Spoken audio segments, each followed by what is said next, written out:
Ladies and gentlemen, excuse me, it's 9 o'clock already. We're gonna.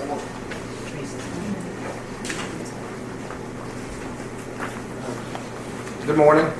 Good morning. It is the 31st day of July, 2014. I want to welcome you to Commissioner's Court. Thank you for being here. I'm going to go on roll call. Commissioner Yauer. Here. Commissioner Rosales. I'm here. Judge Butler is not here. Commissioner Dubnik. Here. And I'm not aware of Commissioner. He's just doctor's appointment. Okay, so he's not going to be here? Okay. Sorry, I wasn't aware of that. He's not going to be here either. Okay, open and pray. Stand up, please. Heavenly Father, we thank you for all our blessings. We ask you to guide us today as we make decisions for the county. We ask you to keep people home safe. There's a lot of construction going on our roadways. We ask you to continue to bless us with rain so badly needed. In Jesus' name we pray, amen. Amen. Allegiance to the flag of the United States of America and to the republic for which it stands, one nation, under God, indivisible, with liberty and justice for all.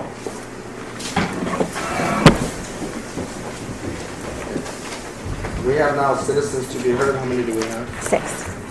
Six, but one of them is Ms. Dennison, and I don't think there was a specific agenda item that, yeah. If any of y'all want to speak on the agenda item, if y'all want to speak now, it's fine. If y'all want to wait to the agenda item, I'm fine with that. Good morning. Good morning. Wait, I gave each of you a handout titled Walking Across Texas. Scott, the microphone. Oh, which are they? You're talking about She should have a the hand highlights? mic, yeah.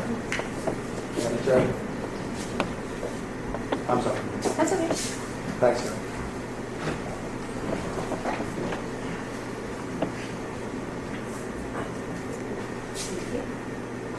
Okay, I handed each of you a little handout here that says Walk Across Texas at the top. And I just wanted to introduce this program. I've been visiting with Vi for several weeks now about implementing this with our county employees. It's just a voluntary program that encourages physical activity, and we have an opportunity to give out some nutrition education in the process. It's an 8-week program. There's a website listed at the top where the participants go in and register for free, and they log into this website regularly to track either their activity in time, or if they're like walking or running, they can track the distance.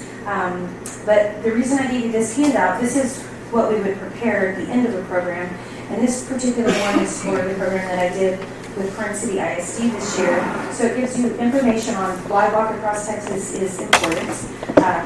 It's just encouraging physical activity, providing the tracking tools to keep up with it, and then some education to go along with it each week. There's a little background on the program, but the really cool thing is, in the right-hand column at the bottom, there's an economic impact to the county, and I presented this earlier in the year when we completed the program with Karnes City ISD, but out of the 29 youth from the school who participated, there were 56 people total, so the difference was the adults, 27. The economic impact of their tracked and logged activity and distance was $288,000, just a little more than that. Anyway, so that was just a small number of people. So in the process of Vi and I talking about this, the hospital, I've also introduced them to this, and they would like to actually compete against our Karnes County employees. So what I'm here to do today is share this information with you and just ask you to participate if you're interested, but also to just encourage the county employees that you see on a daily basis to want to be involved in this. It's something that's fun. It's not like you have to go out every day and do 3 miles or something. One of the neat things about it is you realize how active you really are, even if you're not going so far down the road. 30 minutes of cleaning the house or whatever, so we can track that. 20 minutes of activity is a mile, according to the program. Anyways, and then we can come up with an economic impact for the county employee participation, and just to make it that we can compete against the hospital employees. So anyways, we're still in the very beginning phases of getting this going. We can have teams of 8 participants, or we can do it differently, with the whole county. So just thought I'd share that with you. And what I'll do is just send like a mass email out and flyers to all the offices, encouraging them to participate in it as part of our wellness program. Basically what it tells you in 8 weeks, if you walk so many miles, you can basically walk across Texas. That's what you would do, and that's why it's called Walk Across Texas. So we've kind of been talking about this, and being my health and wellness, this is something I think would be a lot of fun, and we're trying to get some incentives for some not door prizes, but if you do so many miles this week, maybe you'll get a gift card or something like that too. So Let me just point out too real fast that out of the 27 adult participants that participated, which were some parents and teachers from the school district here in Karnes City, they walked over 8,000 miles in 8 weeks. So if you calculate 20 minutes of activity as a mile a day, we went around Texas several times. So it's kind of cool to think about. And we have charts too where we can put up maps of Texas and mark each week the distance that we've gone so far. So Zane, as you're walking around the building, They have to decide together. you can mark you too, and that's you do it if you're walking from one building to the next. not that he needs to lose anyway, but Thank you, ma'am. Appreciate it. Anybody else on the citizens to be heard? Do y'all want to be heard now, or I'm not sure who the citizens are. Okay, I have Miss Betty Kowalik, Miss Tony Foster, Miss Moy wants to wait, Mr. Mika, and Miss Eilers. Do you all want to wait? Anybody want to speak now or on the agenda item? Agenda items? Okay. Reading of the minutes. That won't be till the first meeting of the month. The first. Yeah. Item number 7. Discuss, approve, disapprove to use bridge line item to repair bridge on County Road 277, estimated cost $87,500 using a contractor, requires bids for repair bridge using county forces. Mike. All right, we had a crane go on County Road 277 and it crushed the bridge out there. We're trying to get this bridge opened up for the public to be passing. We waited for the police report. We finally got that done. We've got everything already in Herb's office. What we're looking at doing is either using the county's money to fix it and then they can chase the insurance. And I've got 3 ways we can do that. I've got either going out for bids on contractor, then I got just an estimated cost on it, and it was $87,000. Or we can get it, but we furnish all the material, the steel and everything. They'll furnish the concrete, the labor, and the manpower, and that one came out to $49,750. Or we can use county forces, in which right now we don't have the manpower, and it's going to take a while. So what I did was I figured I'd bring it up and see if we can get this road open and see which route we want to go. Yeah, I've been getting complaints about County Road 277, and this should be open faster.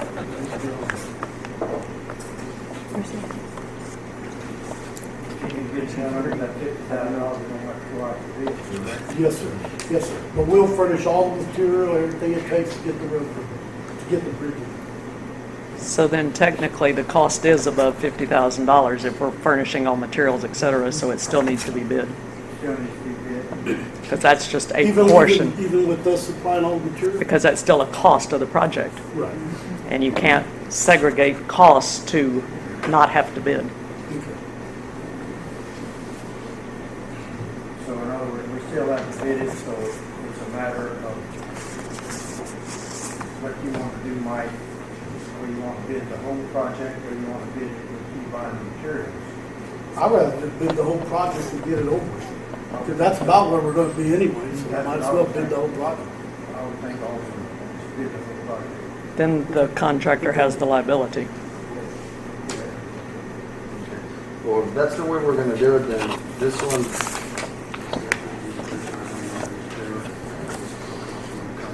So we're just gonna use a contractor, pass it to use a contractor. We'll take it out of county funds, and then we'll worry about the litigation after we take care of that bridge. Right. So then it needs to go on the next agenda On to, Tuesday. Too late for Tuesday? no, not next Tuesday, our regular court meeting in August, the 12th, to authorize advertising for bids to replace bridge on County Road 277. So at that time, that bridge will have to be closed until we go through the bidding process and then the construction process all the way through. Yeah, I know we have an agenda, we have a court meeting Tuesday, right? It's already posted. It's already posted? If we would post one, the reason is because 277, they're on me pretty good about it. If we would post it, an emergency, when do we post it for? The next week sometime? Well, you could Just- post it for Tuesday, it would just have to be Another posting. agenda. How- It could be a posting We can right do it after. Right after that one, right? To immediately follow. Yeah, we can do that. You wanna do that, guys? You wanna post one immediately after the other one? We'll get that one done so we can go ahead and get it advertised and get it out for bids immediately. After we get it out for bids, That's what I want. Yeah, I don't wanna wait till the 12th. We'll get it done next week after that. So, then this one, you wanna wait on this one, or we go ahead and pass this one? It's, the one that's okay to use the 87.5 as long as, after it's litigation and everything, Herb can handle that afterwards, right? Right. We have that money in the budget. Yeah, Okay. So but that price might go up or down. That's just an estimate from one of the contractors. It could be higher, it could be lower. So it's probably better just to pass this item. Yeah. No action until we have bids. Yes, Just go out Yeah. for bids first, and then and then come back. Yeah, so, okay, we'll just get it on Tuesday and then we'll take care of it after that. Thank you. Thanks, Mike. Okay, item number 8, discuss, approve, disapprove, authorizing Karnes County tax collector to calculate the Karnes County 2014 effective and rollback rates. Brenda? I just need y'all to authorize me to do it, it's that time of year again. Just need y'all to authorize it. That's not your duty to calculate that? We have to authorize it, it's not your duty? Well, it is in there, but I think, Luana mentioned to me that we need to put it on the agenda. It's a formality. It's just a formality. I move that we authorize the Karnes County tax collector to calculate the Karnes County 2014 tax rollback rate. It's been made and seconded. All in favor say aye. Aye. Any opposed? None. Motion passes. Item number 9, discuss, approve, disapprove John B. Economy Unit Warden J. Manuel Peralta. Conversation with him, he is open to providing community service squad to Karnes County. Shelby. I talked with Warden Peralta the other day, and he was driving around town. He's just a new warden to the Camp 2 of the County unit, and he was really surprised. Well, he said, I saw a need for a lot of community service within our county. And one of them, I've been, wanting to use some of the inmates to work at the food bank, as well as collecting trash and other little projects that we could maybe use them on the road to shred trees and things like that. So he said he's welcome to a 6-month contract, but what we would have to do is we have to get this application from him or from the state, and then he would fill it out. But we have to authorize the judge to sign the contract. It'd be no cost to the county. They provide their own security. Usually these guys are the ones that are fixing to go out on parole, so they're not a threat to being out in the public. They work all the time. So there'll probably be maybe 5 to 9. Does the state's liability cover them in case something State's happens? liability covers everything. That's what I was going to ask. Nothing falls on The us? county has no responsibility with them. Just all we have to do is provide somebody showing what we want them to do. They work probably from 7 in the morning till about maybe 1 o'clock, and they bring them back in for after the full count, and then they're due for the day after that. But they're welcome to be. They want, you said we can use them for wherever projects we want. These guys are going to work. If they're gonna be working like picking up trash and everything, what vehicle are they gonna be using like to haul it? They will have to provide maybe a trailer or something, but they provide their own van to take the guys. Okay, so they can hitch up to a 16-bed trailers and pick up trash. We'll be able to provide a driver with a truck to pull that trailer on. I don't think the state will let them put a trailer with a van. Yeah. but we've done it before, so. Yeah. But some of the stuff, they could be coming here cutting grass around the courthouse, they could do all kind of things like that too, so. There's a lot of good projects that they could take care of. Landscaping, you want some landscaping done, they can do that too. So, And these are all inmates that are on their way out already, right? yeah. They're within 6 to 8 months of being released. I think it's a good idea. Pete? So that's, but when we get the contract, I want the judge, well, I had it on here to put it, to allow Judge Butler to be authorized to sign the contract that we need to put on here, but when we get the contract, we'll put it back on the agenda. You want to just pass it for now? We'll pass item number 9. Agenda item number 10, discuss, approve, disapprove to update services that are being provided to Karnes County through the services of San Antonio Food Bank. Speaker Stephanie Smith, Director of Government Relations and Advocacy, San Antonio Food Bank. Shelley. Stephanie Smith is their Director of Government Relations, and she's been very active in our county trying to help us get our food bank up and really running good. She's at every distribution that we have. And I was talking with her one day, my concern was I like to see more things for the senior citizens in the county. And so she came up with some ideas, and then during the conversation we had, I said, could you just come to the meeting one day and explain what the food bank does to the citizens of Karnes County so we all know what's going on. Everybody knows what's going on. So Stephanie. Thank you. Yes, so I'm Director of Government Relations and Advocacy at the San Antonio Food Bank. There's a microphone there. That's a Right little- under the shelf. Right here? Okay, great. See if that red light's on. Push the red button. Red button on there. Okay. Can you hear me? Nope. Nope. Can you hear me now? Nope. Yes, but not through the microphone. I can just speak loud. Hear me now? I'll hear it again. We can hear. Megan, what'd you do to it? It worked a while ago. Did you turn something down at the bottom? Something Oh, I did. It seemed like it was loose, so I tried to tighten it. Maybe that's it. Just unscrew the bottom. I just thought, gosh, this thing's falling off. So. There. Is that it? All right, is that better? No? Nope. No? Nope. Didn't hear it. Okay, I can speak loud. Okay. How's that? It's gonna break it. Much better. All right, so, as I said, I'm Stephanie Smith, and I'm Director of Government Relations and Advocacy at the San Antonio Food Bank. So currently, we have a mobile food pantry come out once a month that the county sponsors from the San Antonio Food Bank. That's usually 10 to 12,000 pounds of food that we're able to distribute to anywhere between 100 to 200 families. It depends on how much we give out according to the number of families that we serve.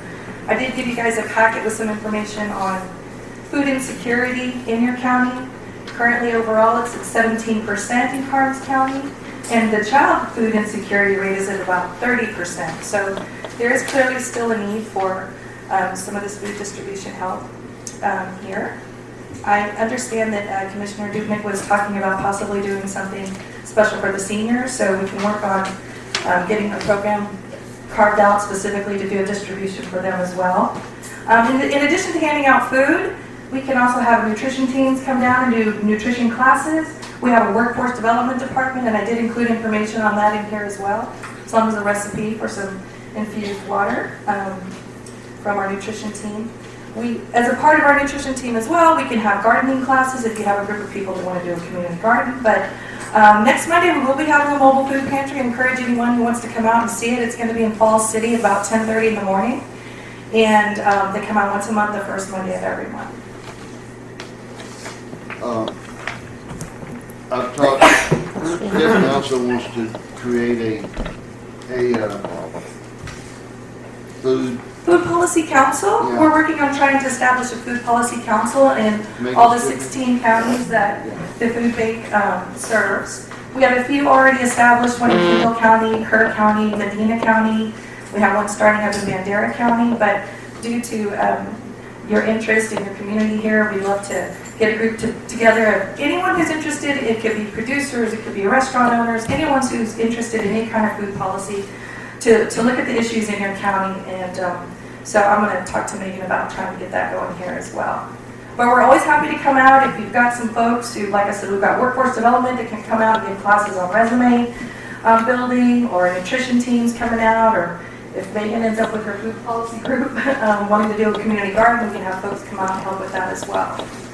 But the mobile food pantry is basically a converted truck that we can bring out all that food, and it's a good program in the sense that you don't have to have a stationary pantry where you have to have a space to store everything, you have to have pest control, so that takes care of all those concerns. And so in some of these more rural areas, it's a good program. The county currently budgets $24,000 a year for a food pantry. I've asked Judge Butler to increase it to $30,000 this year. He's welcome to that. Hopefully we can take that money and divide it, the $15,000 for the senior citizen type thing, and then the other to the regular pantry. Of course, we have to have two distributions, one just for the senior citizen. We've also implemented more of this trying to control. We have that application that they fill out prior to.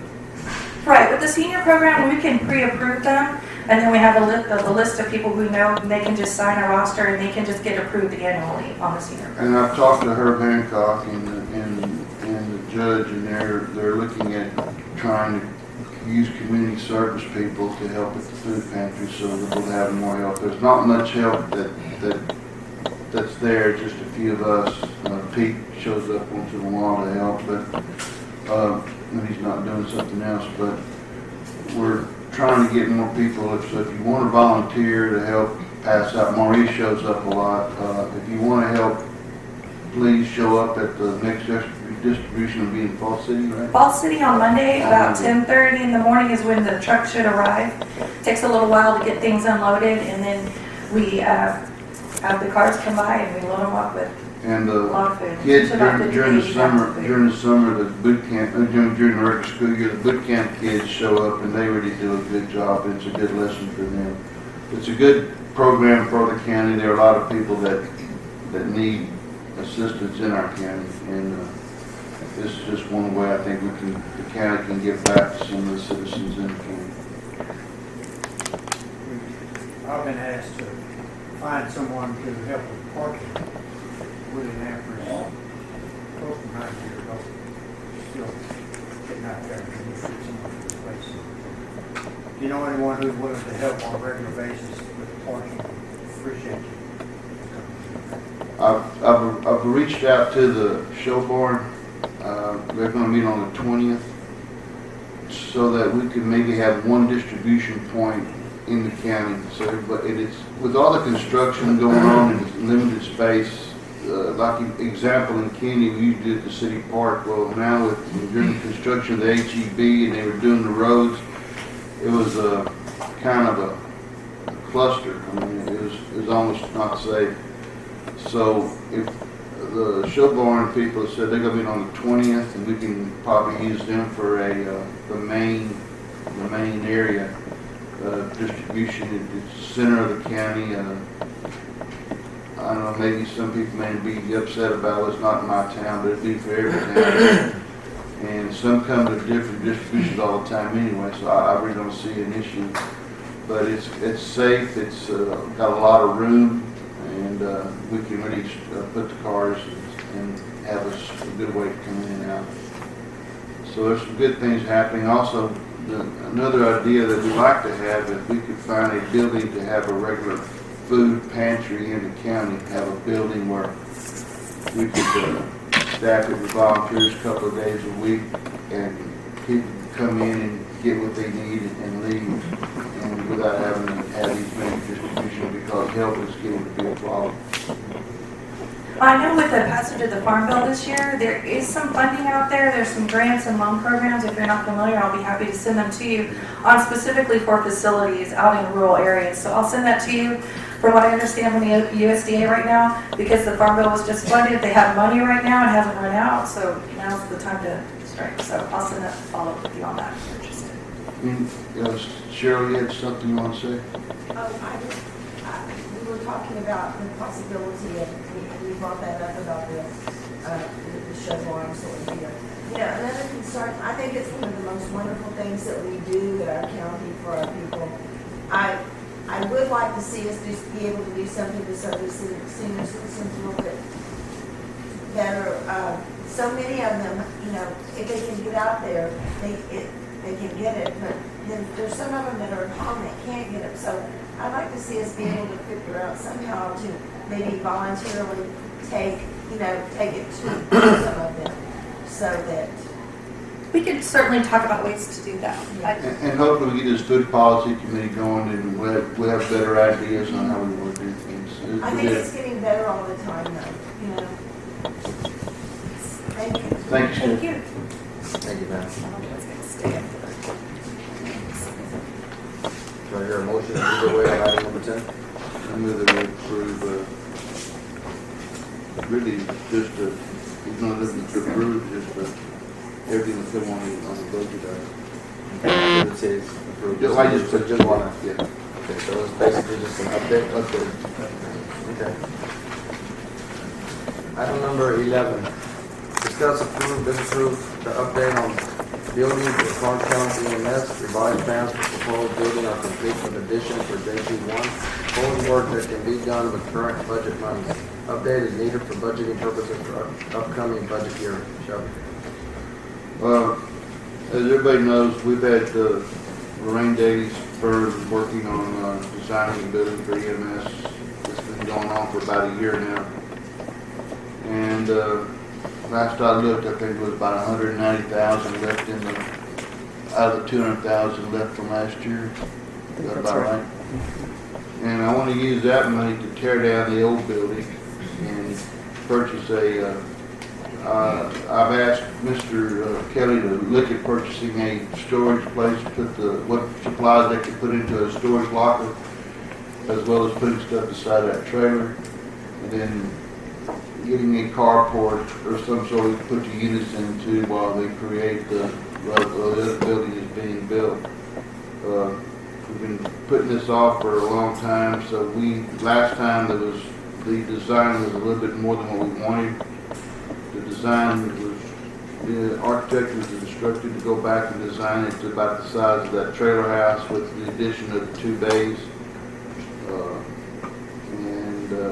I think she's got a design prepared. I've also asked her if she could give us an estimated number, what it would cost to build that facility. Just a rough number, because last time I talked, the guy that does work in this area didn't really quite have the numbers all put together. And so Lorraine, you want to? I still think. Oh, now it might be. Testing.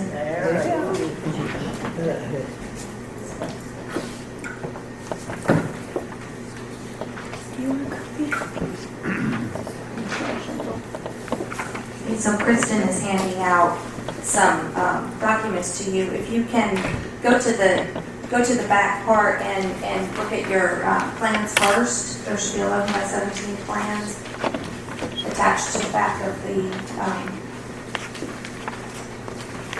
and that way I can explain to you the options we put together and on the funding.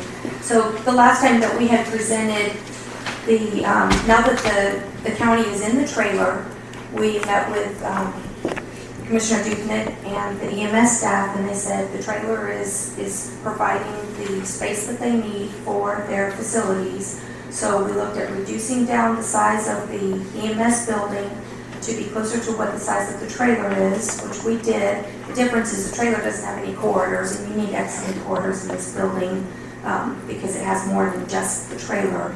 But we were able to reduce down significantly the size of the building. And what we also did is put together different options if you choose to go ahead and build the shell building first. As Commissioner Dukenit said, we can do demolition this year in the current budget, and maybe a portion of the prep work, and then bid out the rest of the project with the new budget year, and you can fund the new budget. So the site plan that we have prepared for you here shows building the new building, which was approved at the last time we presented the court, over the existing building instead of keeping it over closer to the trailer, because construction costs on that end were going to require another driveway, and the costs were going up and up by having to move that building over closer to the trailer. So with this layout, we're able to be more efficient and use upgrade the existing driveway. You already have the tech stop, which saves a significant amount of money. It's also, even though everything looks flat out there, it's a little bit higher here, so there's less cut and fill that's required, so there's savings there. The green portion, the dark green portion of the building is the ambulance bays and your associated storage areas and your decon room with your washer and dryer to clean up after going out to the site. The light green portion is your associated living area for your EMS staff that would replace the trailer that you have. The gray area, the dark gray area at the end would be an alternate addition for your, I might do something like JP offices. And the light blue on the other end would be an additive alternate for wash bay. If you wanted to build an open bay now, but later could be, if you ever had another ambulance, you would be able to close that in the future. We gave you a price to be able to do that now if you're interested in that. So on the site plan, you can see the layout would be modified so that or your site would be modified as far as site circulation. So we would be using the existing driveway for all emergency egress only. So all of your public, as well as when the ambulance enter back into the building, would come in off of 7th Street, and all the staff would come in there also. Road and Bridge would have access to their facility to refuel the pumps and anything they need to do that they can't get in their turning radius using their driveway through that back area also. And so all the traffic would come in off of 7th Street, and then the existing driveway would be used for emergency egress for your vehicles only. It gives you drive-through bays, which are much, much safer to operate when you're not backing in. And it allows for your 2 ambulance bays now with, if you do the covered area, that could be closed in for a 3rd bay in the future. So that is your site plan. What we would propose is a gate off of 7th Street that would be open during the day for public, and then it would be a motor operated gate that you can, the staff and the Road and Bridge people would be able to have access to that gate when it's closed at night, when it's not open to the public. So that's a review of your site plan. So then if you go to your floor plan, we use the same color so that you can see the dark green area, again, is your ambulance bays and storage areas. And that is 2,179 square feet. Your living area has a meeting room. You can see with the front door there, you do have a meeting room so that you can do training with your EMS. It's a small area, it's not large, but when you need to have meetings and training, it has that one meeting room. It has 2 offices, so one of the offices will be used now. Dennis says in the future they may need another office, so what we did is we put that second office in there will also double as your reports area. And if they end up having to grow into that office, the reports would have to be done, at another location. But again, this was in order to reduce the square footage and get the project down in the cost. We got rid of the separate pantries and refrigerators. I said they're fine. Just usually most EMSs, they'll have 1 per shift so that you're not worried about whose is what. And Dennis said no, just what they have now with the trailer is fine, so that's what we gave them there. You have, of course, public bathrooms in this layout that you don't have in the trailer that are required per code. And then, like I said, you have your egress corridors. We're down to 4 bedrooms instead of 6 with 1 shared bathroom. So we were able to reduce the square footage significantly. And so, of course, the cost came down also. The JP office, we added on the end. It would be a completely separate space. so that you're not having to be concerned about the medical records and other departments maybe seeing a medical file sitting around, et cetera. EMS would be separate, and there would be a door off of the front of the building for entry into your JP office. We have a waiting area, a JP clerk space, a bathroom for them, and a small under-counter refrigerator and sink for access for lunches. We have some file storage space, and then the actual JP office. So it would be the same depth as the existing building, and it's about 13 feet wide. And then you can see the light blue is the covered wash bay area that could be built as an alternate. Lorraine, does the JP office space contain area for court, or is it just? No, I mean, it's a waiting area and a clerk. It's not, there's nothing for Have court. y'all talked to Kathy about that, or the JP We have to know? not. This was just, if the court decides to go forward with this, we would need to sit down with JP and we need to talk in more detail. Most of the But court we, though she runs here. Most of it, yeah, but she still has things at her location, I think. Yeah, but I think actually, all, except for the ones that pay the speeding tickets are done there, but everything else is done in the district courtroom. Just check with her to be okay. sure so that we don't. Because she was trying to separate from the city. I'm aware of that, but if we're going to do something for her, we need to make sure it's It adequate. works, yes ma'am. So, how many ambulances do they have right now? Or will they have? Go in and have 3. They're only short one day. In this thing. Not really. We're short. The wash rack will be a bag if we need it, but we can also use. We have that extra carport that spare unit can sit out there in the carport there for a while. As a matter of fact, there's some issues with ambulances right now, Mr. Yarder, and I think I'll talk to you that after we get through it. So if the county, we wanted to show a cost per square foot so that you could get an idea on cost, and then if we need to do additional with the JP, then we would need to modify the budget, and we will definitely meet with her before that. We put in the spaces that Commissioner Dubnik felt like she needed to get, so we could get something to you to get an idea and keep going on the What do you project. think? What is the cost per square foot? Okay, so if you go to your recap, what we did is because your construction prices down here, there is no model for them anymore because with the oil fracking and everything that's going on, all the construction, there is no model that is matching up on budgeting. So what we did is we asked, Mr. Boyle was your low bidder on your courthouse project on the last 2 projects, and he agreed at no cost to go ahead and look at the plans and work with us to develop a Karnes County price for you so that I can give you a detailed budget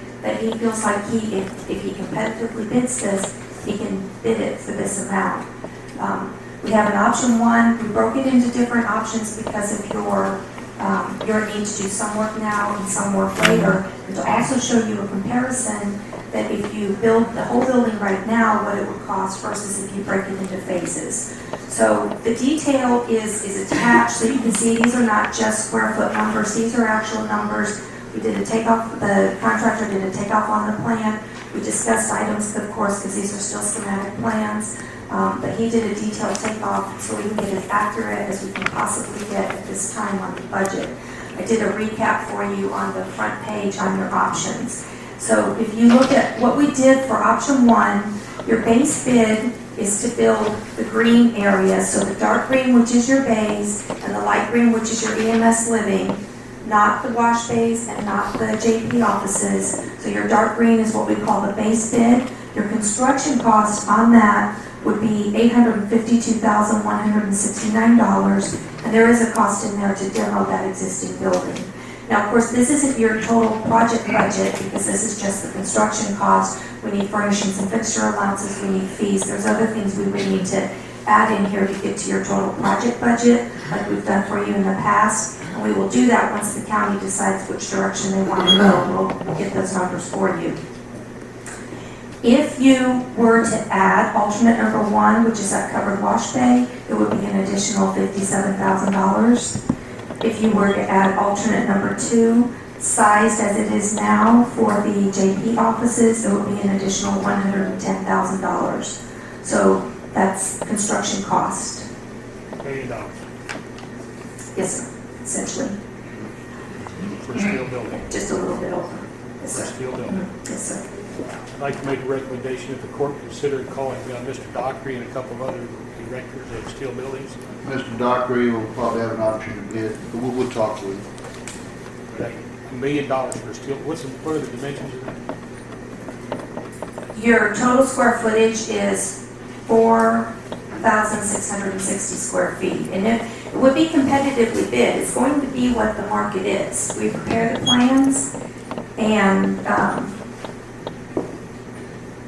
but that, let's see, 4,660 square feet does not include the future bay. So we have different options. You have to put the whole thing together. 42 feet times, if you build the whole building, 42 feet times 136 feet. And the way it will be structured is you're going out for competitive bids. So we have a steel building, and that's why we have the breakdown from the contractor. Your actual pre-engineered metal building is $73,134. You have $7,000 in some covered porches at the front door and your main doors coming in. So if you're opening the door, you're not standing there in the rain getting blasted by rain, covered in rain. So we have a detailed breakdown on here, and you can look at it. Your slab on grade is $56,000, porch is $5,000 there. There's a detailed breakdown here, so you can see where the numbers are. And again, they would be competitively bid, so you're going to get the market price.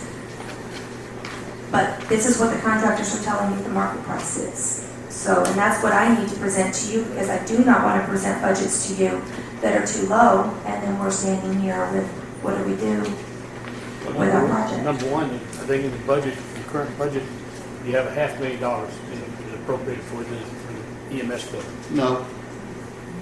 It started at 200,000.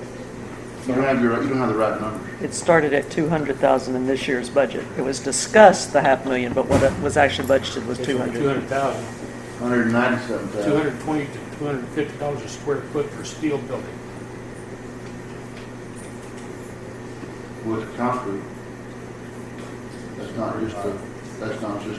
That's outrageous. Well, Mr. Kelly and Mr. Ebram, you got something to say about this building? We took the old plans that were in place and basically tried to cut it in half. I'm not gonna lie to anybody, I'm a no frills guy. This is about as basic as we can get. I'm not real sure, because it happened before I arrived, what the actual agreement was with the city of Kennedy on the trailer house, how long we could keep that trailer house there. I don't know. All I do know is that the building that we have right now is completely falling down. That's not an issue. We know that. How's that not an issue, Mr. Garner? We know it's falling down. We know you need a building. But I can tell you right now, I know Mr. Doctor can build you a steel building with everything that you want for less than $250 a square foot. Well, that's great. That's why we go out for bids. That's why we go out for bids. But you gotta have a base idea of what it could possibly cost on which option we would want to look at. Every time this subject comes up, Miss Davy comes up with a plan, and it's $1 million plan every time for a steel building, every time. And then when the bids come in and they're Maurice, this is the drawing. If we approve this drawing, these plans, everybody who has a company can welcome bid. They want to build it at $24 a square foot or $200 a square foot. It doesn't matter. They'll have their right to bid. Are you totally against the price of the building, right? I'm saying, yes or no? damn right I am, because I Okay. just had a steel building bit during this upgrade in the Eagleford Shale, and I paid for it. Of course, it's not the size that you need. Well, how but I much paid did you pay a square for foot then? insulated, which was tall enough to accommodate your trucks, roll-up doors, personnel door, and an engineered slab. I paid $24 a square foot. When? A year and a half ago. We bid that building. I can assure you, I'll tell you what, I'll rebuild that building, and I'll bet you it doesn't come anywhere as close to $250 a square foot. We've got one of the Circle J buildings for this concrete slab metal building, $30 a square foot. Maurice, I believe what you're trying to say is, correct me if I'm wrong, but you're saying that basically if we don't use them, we can go out and get, without using their specs or anything, being charged for all the Use their specs and everything, use somebody else to do it. What I'm saying is, that what you're saying? I guess I'm just kind of upset, and I'm getting kind of tired of the commissioner court approving plans for $250 or $200 a square foot when you had the same building built by somebody else for about a third or a tenth the cost. You know, we're not doing our work. We're going out for bid, Maurice. If I could just, there's one thing that I could do that might help this. The superstructure is $18 a square foot. That's your metal building. There's a lot more in this building than just the metal building. And your metal building is $18 a square foot. Your slab on grade is $14 a square foot. So you're right at about the $30 a square foot for a metal building and a slab. It's all broken down here in detail. Your flooring is 54 cents a square foot. Ceilings are 55 cents a square foot. Well, I think that's part of the problem is you stand up there and you give a presentation to these three men like they're God. And actually the people sitting out here that you have your backs to are the ones paying for it. And I think actually you, Pete, and you, Shelby, should realize that we're paying for the building. And so you need to include us in what you're doing and not just say $250 a square foot, because that's where you get the rub. The people out here sitting here wasting our time are not being informed correctly. It's the same problem with the jail. I mean, when we take the jail from 7 million to 11 million, we asked you where the 4 million came from, nobody has You ever don't have an answered. answer. It calculates out per jail cell to like $240,000 per cell for a criminal, which is insane. And if you have an explanation for it, we know we need a jail, we know we need an EMS building. We're just asking to understand the numbers. Right. It's not our first day. No, I understand. I believe what Lorraine was trying to say was, and I'm not backing up the 250 square, because honestly, I wouldn't. I mean, I think that's pretty high, but I think that's really high, honestly, because I'm a contractor, I'm a general contractor. I know what these are supposed to be. But what she said right here, it's all separated and everything. The concrete, the steel building, that's I all. don't see that. Maurice doesn't see that. It's just to you guys. I understand. And your presentation needs to be to this group, not those guys right there. We can present any way that the court asks us to present. Out of courtesy, you should, because I pay your salary. Yes, sir. You do. Right? Yeah, I think what she stated, Scott, what she stated on the concrete, that's within range. The structure of the metal building is within range. But it's real hard when I got this agenda and you get all. I know what you mean. Yeah, you're not seeing everything detailed. I understand. Right. I do all the public, y'all. I can talk to the judge and we can come up with a better system that Maybe we can put a screen up how here. he wants. We can put a screen. We light up the screen, that way the public can They're spending see. their time. Mr. Sellers, these people, I mean, everybody comes and they need to be included in these decisions. I do understand that 250 a square foot seems outrageous on the standpoint of where y'all are sitting just here. Y'all have This nothing. isn't Washington, Y'all have D.C. nothing in front of you or anything. I understand that. I do understand that. Okay. But there, We just built a really nice house, 100 square foot, and I'm telling you, it's got everything in it. And it's got a whole lot more than that. 100 square foot. that's everything. Engineered, slab, everything. The whole 9 yards finished. A whole lot better than that building. The actual cost that we're showing on the base bid is $209.74. And there's $20 a square foot in your general conditions. You have builder's risk, you have bonding. There's a lot of things that you do have on commercial work that you don't have on residential. But I'm open. I'm here to serve Karnes County. I'm here to do the best job that I can for Karnes County. So if the court asks me to do a presentation differently, I'm 100% open. We can do screens. I have projectors. I'm doing everything I can, which is why we've broken this down into so many pieces and options, and gone to the contractor and said, please give us a real price. And I understand it makes it more difficult for your job, and I do understand that, but we do sit up here and we do work for y'all, and we are here representing Karnes County.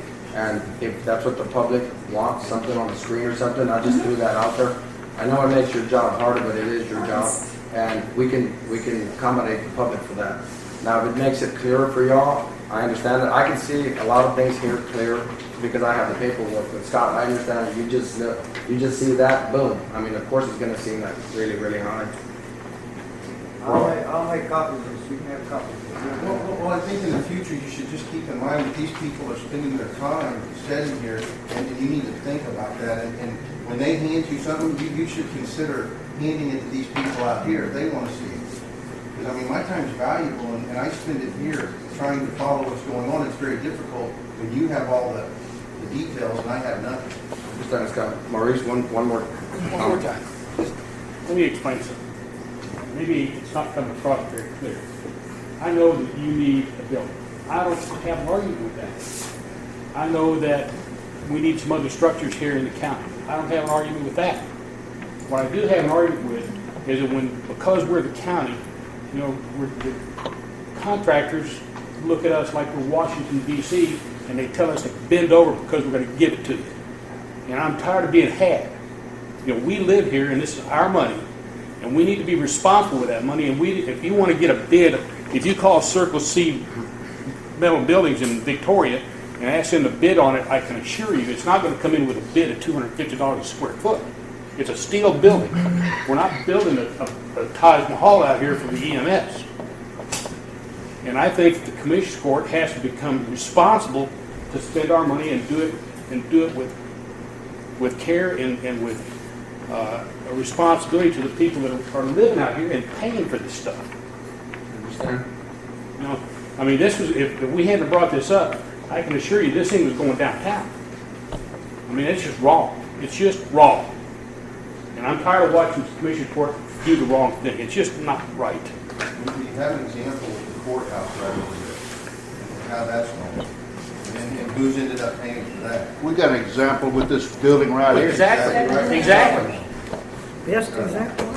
So all we're saying is just wake up, include some intelligent people in the group, and you know, you might come out with a good deal at the end of it. I always like input from the public. I welcome that.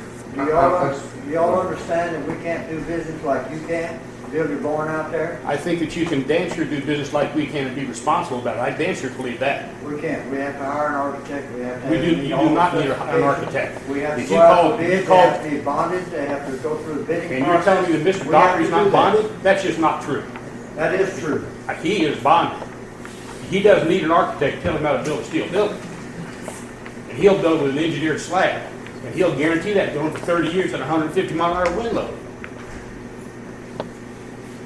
I'm With sorry. all the insides and everything, with all He'll the build wiring that and all building any way that. you want. I'm telling you. No, it's not- at that cheap rate.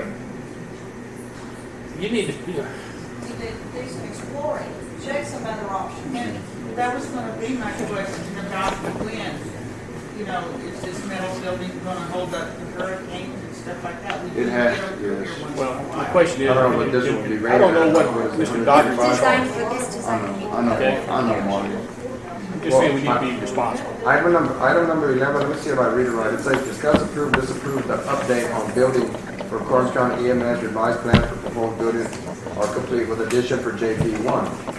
I know this calls to approve or disapprove, but we really can't. If we haven't even talked to JP1, then how can we approve I've talked this with, here? I've talked with JP1. She mentioned that we had it. I've talked with her.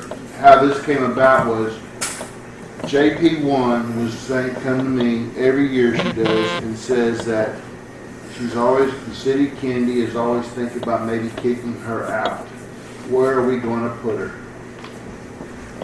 So I made the comment to her, I said, what if we build a building, an EMS building, would you be open to sharing a building with EMS? She said that would be perfect. That way it'd be a county-owned building, and we wouldn't have to worry about every year if the JP is going to be kicked out or not. That's how this all came about. The city of Kennedy has no intention of removing her from that building, but it's just, we need, to get this thing where we can put it all to bed, and one time we had all the county offices in Kennedy in one little spot, except for the emergency operations center. And I understand, Shelby, that she has spoken about it, about concerns about that. But what we're talking about here is not talking to her in the past about do's and don'ts of what the city's gonna do. What we're talking about in this agenda item is the blueprint on here, the revised plan. And if she hasn't seen this and she hasn't accepted it, if she doesn't know the square footage on it, then we can't approve it, because if she's gonna be included in it, we can't. You know what I'm saying, right? We've talked about it, but she hasn't seen this, has she? No, sir, the reason that we're up here is not to ask you to approve this exact plan or this exact budget. It's Commissioner Dupnick asked me to go ahead and show you what we could do to get a JP office on here. So we're showing you, yes, we can do it. Here's where the costs are running. If you want us to move forward, and we've never talked about adding JP, so I can't do a full, I didn't feel like I could do a full-fledged, go talk to JP. We did a rough, this is what we could do. Here's about what it'll cost. Do you want us to pursue this? Because the previous plans did not even have a JP on it. So we're here to present and show you how we reduce the square footage, that we could. The demolition of the building is budgeted at $10,000, I believe. Let me make sure I'm telling you correctly. Demo existing building is an allowance of $10,000. Who pays for all the asbestos checking? Okay, asbestos was done On the because building? when they were doing the asbestos at the courtroom, I asked them just to run over there and do that check for us. So we only paid for the cost of doing the test instead of another trip down. So it saved us money, it saved the county money. And so we're clear on asbestos. Now, we do have to deal with the lead, with potential lead paint. That's dealt with during demolition. So when we write the specs for demolition, the contractor's required to do the testing for lead paint and dispose of it appropriately if there is any lead paint. We don't know that. They don't do that ahead of time like asbestos. I think it's just mold what's left in, because the water runs to that building like out of the water. What we can do, if the court wants us to continue to pursue this avenue, is we can look at what can we do. We can do demolition and anything else that makes sense by the your covered area, which I'm not involved in, but Dennis will work on getting a price for that himself. And we can find out how do we best use what's left in the budget to move on forward. And then you can make all of the detailed decisions. We're just asking you to authorize us to continue on to assist you in figuring out, do we try to get the demo done out of this current budget? Because Dennis really needs something now as far as the demo and the new structure, which is why we helped you with the trailer. We needed a trailer now, so we took care of that. So that's what we would like to move forward with. We're not asking for an approval of the exact budget or the exact floor plan yet. We're giving you an update, showing you we've reduced the square footage significantly. We've had a contractor give us what his pricing will be if he competitively bids it. And we would like to pursue the JP office if you're interested in that, and talk to the JP and make sure that we have it designed exactly the way it would need to be. And then we would like to pursue breaking down possibly the demolition and anything else that makes sense on here, maybe upgrading the driveway, things that make sense that we can bid out now in this budget year and get started on getting Dennis closer to his new building. So that is that was the intent of the presentation. And the current dollars left in that budget for this year is $150,903.78.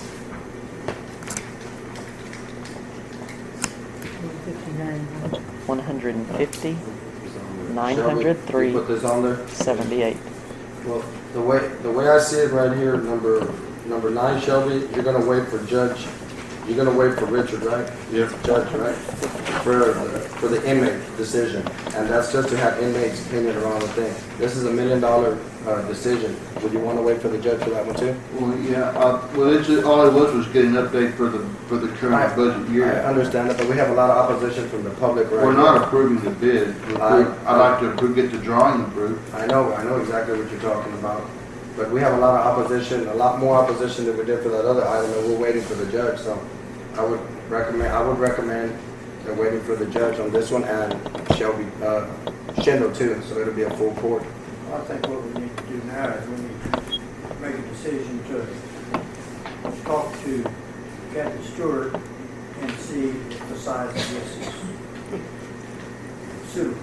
I agree with I that. think we need to do that in this item number right now. Does that sound reasonable? Kathy says she's open to anything. Exactly. Y'all can do what you want to do. I don't care. That'd be the good But thing. you don't need permission to talk to Kathy about that. Yeah, we don't need permission, doctor, you need to go doctor. If you want me involved, I need permission though, Yeah, I to be able understand. I to understand. go. I understand 100%. Okay, we have a lot of opposition about pricing and stuff like that. Now, I seen on the concrete slab and I seen on the building and everything, they're within range and all that. I haven't gone through this in detail and checked out all the interior walls, all the flooring, all the, you know, I haven't read through there. I just seen it here. I'm shuffling through it in the Yes, sir. last 15, 20 minutes. But I did spot a couple of things that seem within reason. Yes, sir. We have a lot of opposition from the public. Well, what would be nice is if we could figure out something to where we could get another contractor involved and just to show him this and give them prices so the public, if this is within range of what it's competitive prices and everything, then we know it's competitive price. You follow me? Well, you're going to competitively bid it, so it is going to be what it is. If you want another contractor to look at it and show numbers, I mean, this was a favor that Boyle did, so you can certainly, do that. And the numbers that I've been going through here, they seem reasonable. It's just that so much things are added in here that need it. That's where the price just keeps going up and up. It does. And up and up. James, I think part of the concern of the taxpayers is the fact that if you budget $2.5 million, your bids are going to come in pretty close to 2.5. I know what you mean, yeah. So, you know, when it really may only cost 1.7, but if they know you've got that in the budget, they're going to make sure they. And that was That's one what I wanted thing, to see. that's one reason I put this on here, because I wanted us to try to get a number before the budget, you know, we could get a number before the budget, so we would know. We'll have to. We'll have to know. It'll have to be Because bid. other than that, we're gonna be waiting next year to do it again. Right. And my point, like Pete, was if we get someone else, okay, you look at it or tell us what numbers they're gonna be and everything, we don't have to budget more than we need.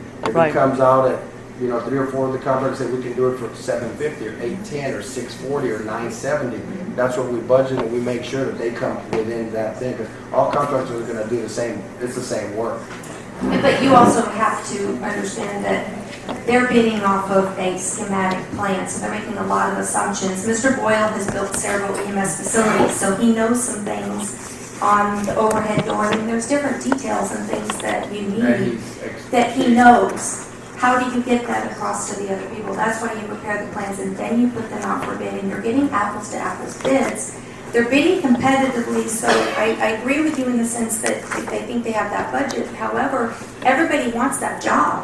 So they're gonna put their pencil to it and get the best price that they can unless they're in some kind of collusion together and know what each other's bids are. Which that's not happening. You know, if they're gonna get the best price that they can. Well, they're So- also going to be able to see this because it'll be part of public record, and they'll know that, okay, these are the proposed costs for this by Boyle, so we know we have to be at that or below, because that's what Boyle will come in at. So, But they don't they don't know what their next guy's gonna be, so if they really want it, they'll, But you see, the it's major the difference market. between Karnes City or Karnes County and other bidders is we are the apple. We're the golden apple. We're right in the middle of the Eagle Shale, I understand. and they're gonna play that for everything it's worth. And it's up to us to make sure that these contractors are kept honest.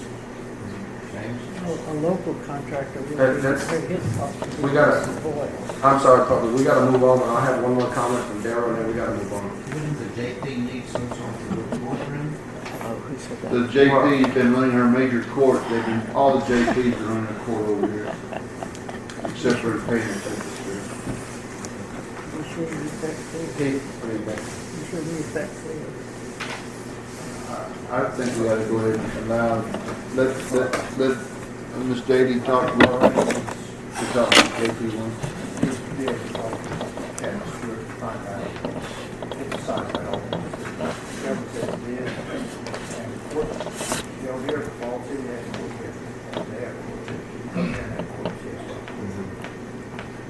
You wanna go ahead and allow her to go ahead and approve this, and let her just go and talk to him?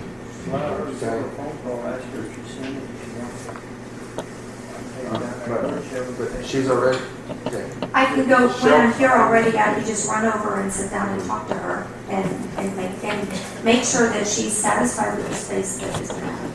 I think it would be the same thing as if we wait, and Shelby can go talk to her, because nobody needs to give Shelby permission to go talk to her.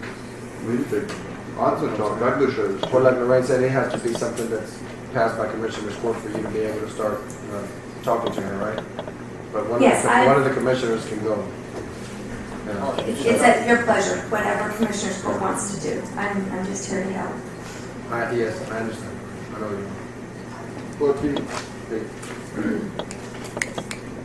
Well, If it's fixed, you talk to her and ask her if that's the right size. If it's big enough, she can operate in that size office. That's all we need to know. We need to make sure it's competent space for future growth also, not like this building. because her currently, she didn't have a courtroom in her office now. It's just that little bitty thing in there. But aren't we more concerned with so EMS? there's 13 by This is an 42, that's a lot of Yeah. square footage, but then you take away the bathroom and you I take mean, this away thing is the- inadequate from the beginning. I mean, I hear about the wash bay, but if you've already got 3 ambulances, you need to have 3 bays. Guys, you want to just You don't pass want- this for now? We're going to take no action on this, and Shelby's going to go talk to JP1. Anything y'all else want to say about it, Casey? We'll get on it, guys. Just, Bless you. and you guys to understand, we have the public to deal with too, and Their money. we have the public to deal with. Item number 12, discuss, approve, disapprove that the court recognizes I-info as an early warning system for citizens to register for emergency information and updates throughout the county and has been purchased by the county, so it's an existing resource. Susanna Coliba? I have to make a correction. It was not purchased by the county. It's provided to the county for free through our COG. The iInfo is an early warning system that we have available to our residents to provide emergency information. But the residents have to register. And before I began putting any advertisements in the newspaper about registering and really talking with residents about that, I wanted to make sure that the court was updated. It's not something that's new to the county, but it's something that we're newly pushing for residents to sign up for. I have a question. Is this just become a part of another, and I hate to sound like a conspiracy theorist, but is this a database for the government so that people out in the footage and they know where they are? Maurice, this thing is a. Don't Maurice me. I mean, I'm Oh, telling you. excuse me, Mr. that- Yoder. Let me What I'm tell you saying is, what I'm- I have an obligation to bring Let's up. keep it calm in court. I have an obligation to bring it up. If I believe this might be a conspiracy theory, I have a right to say that. And the Constitution gives me that right, and you can't shut me down. I'm not done That's the question I have before her right now. Well, can I explain to you? Please do. The I-info thing is provided by the state of Texas. It is an information warning system that started back in years. It provides resource information for the county, inventory, credentialing, as well as if there's a tornado or some type of emergency alert, the county will have the opportunity to put through telephones to call you back and say, hey, Mr. Yoder, there is a blowout close to your facility. The wind is blowing your way. You may have to go back. Now, if you think if it's something like a conspiracy theory, then I kind of wonder. I think this goes right into the database. Sir? The government's gonna save us? Well, the government at least will tell you to get out. I don't need the government telling me to get out. Karen, you had a question? You were Right, you raising just your hand. register your number if you want the service. Yeah, It it's is voluntary. You don't have to do it. It's voluntary. I just wanted to speak because I live in Wilson County and we use this, and it has been a lifesaver on a number of occasions. We've had, there were some tornadoes that, came in and everybody was involved in that. It happened here and there. And it's what they call a reverse 911. And again, the good thing is if you don't want to be registered, you don't have to be, but I would definitely support it. I realize I'm not a citizen of Karnes County, but I wanted you to know that I have had experience with it myself, and especially like people like the elderly and homebound and things like that who need some extra time to prepare. We don't have, it's not like the old days where, the siren could be heard by every citizen around. So it's a wonderful thing, but I also wanted to mention to you, I would love to use it for my voting as well, because we can send out calls to everybody to say, remember to vote, and this is coming up, and you can use it for a million different things. I just wanted to speak in Yes, Okay, ma'am. thanks. support of it. For Thank you, the Karen. day, like when With the the yellow supposed to make those water Yes. And there are a couple of other things that are on the leaflet besides, and it's not on the agenda, they're just so that you have the information. The Karnes County Office of Emergency Management also has a Facebook page that provides emergency information to people who want to see it. And if they don't want to see it, they don't have to like it. And this isn't mandatory. If somebody wants it, they take it. If they don't, they Yes. don't. And it's been quite effective. We put weather alerts on there, and then if someone likes it, wants to share it, it's been shared with as many as 250 residents throughout the county. And it isn't any cost to anyone that No, registers it's on it. Facebook. No. I'm just clearing that in public. And how, The info is paid by ACOG. how do you register for the iInfo, Susanna? The iInfo registry, I have some leaflets back at my office, and I was planning on after submitting it to the court that I would put an ad in the newspaper. I also add registry information on the Facebook page. I just have. Yes, ma'am, go ahead. I think the reverse 911 is good, but I don't want people calling me, telling me when to vote or who to vote Yes, for. ma'am. If somebody tells me there's a tornado coming, I want to know. I don't want anybody else calling me on a reverse 911. You just want emergency I want information. emergency. There are And tabs. when you register, can you just get that, like weed out everything else? There are tabs available in there that you can click on what information you want to So if see. you register to that, you're not gonna get bombarded every day with emails from different things. It's just gonna, you wanna just, I don't know how to register for it, so I'm A asking. telephone, correct? It's by telephone, and then also you can receive messages through text. You can do text or email, right? Or email, yes. And you can pick what you want. If she wants just the emergencies in case of a catastrophe, that's all she'll get. Is that correct? What do you do when people do not use like your iPhones, and how do you take care of those? Sure. Those would be through a landline, Landline? and that's all part of the registry information. Who's paying for the cost? You said it's free. It comes through our cog. We already said that. ACOG? Yes. That's good. Yeah, several counties are using it already. And it's going to be available to us whether we use it or not, because it's been approved through our cog. And we could choose not to use it, but we're still members of the cog, It's all so voluntary. it's just It's something, free, it's not. it's just something that we would be providing monies for, certainly, because we're part of that Certain cog, we counties need that have, support, birth- but we wouldn't have Color access. red, different companies, they pay for a service. And then the other, coming soon, community emergency response teams. These are volunteer members that work in and around the community that actually help to provide second response, search and rescue, things like that in the event of an emergency. And that's coming soon to our county. And you may be seeing some ads trying to get people to volunteer for that, to help us have those special teams available.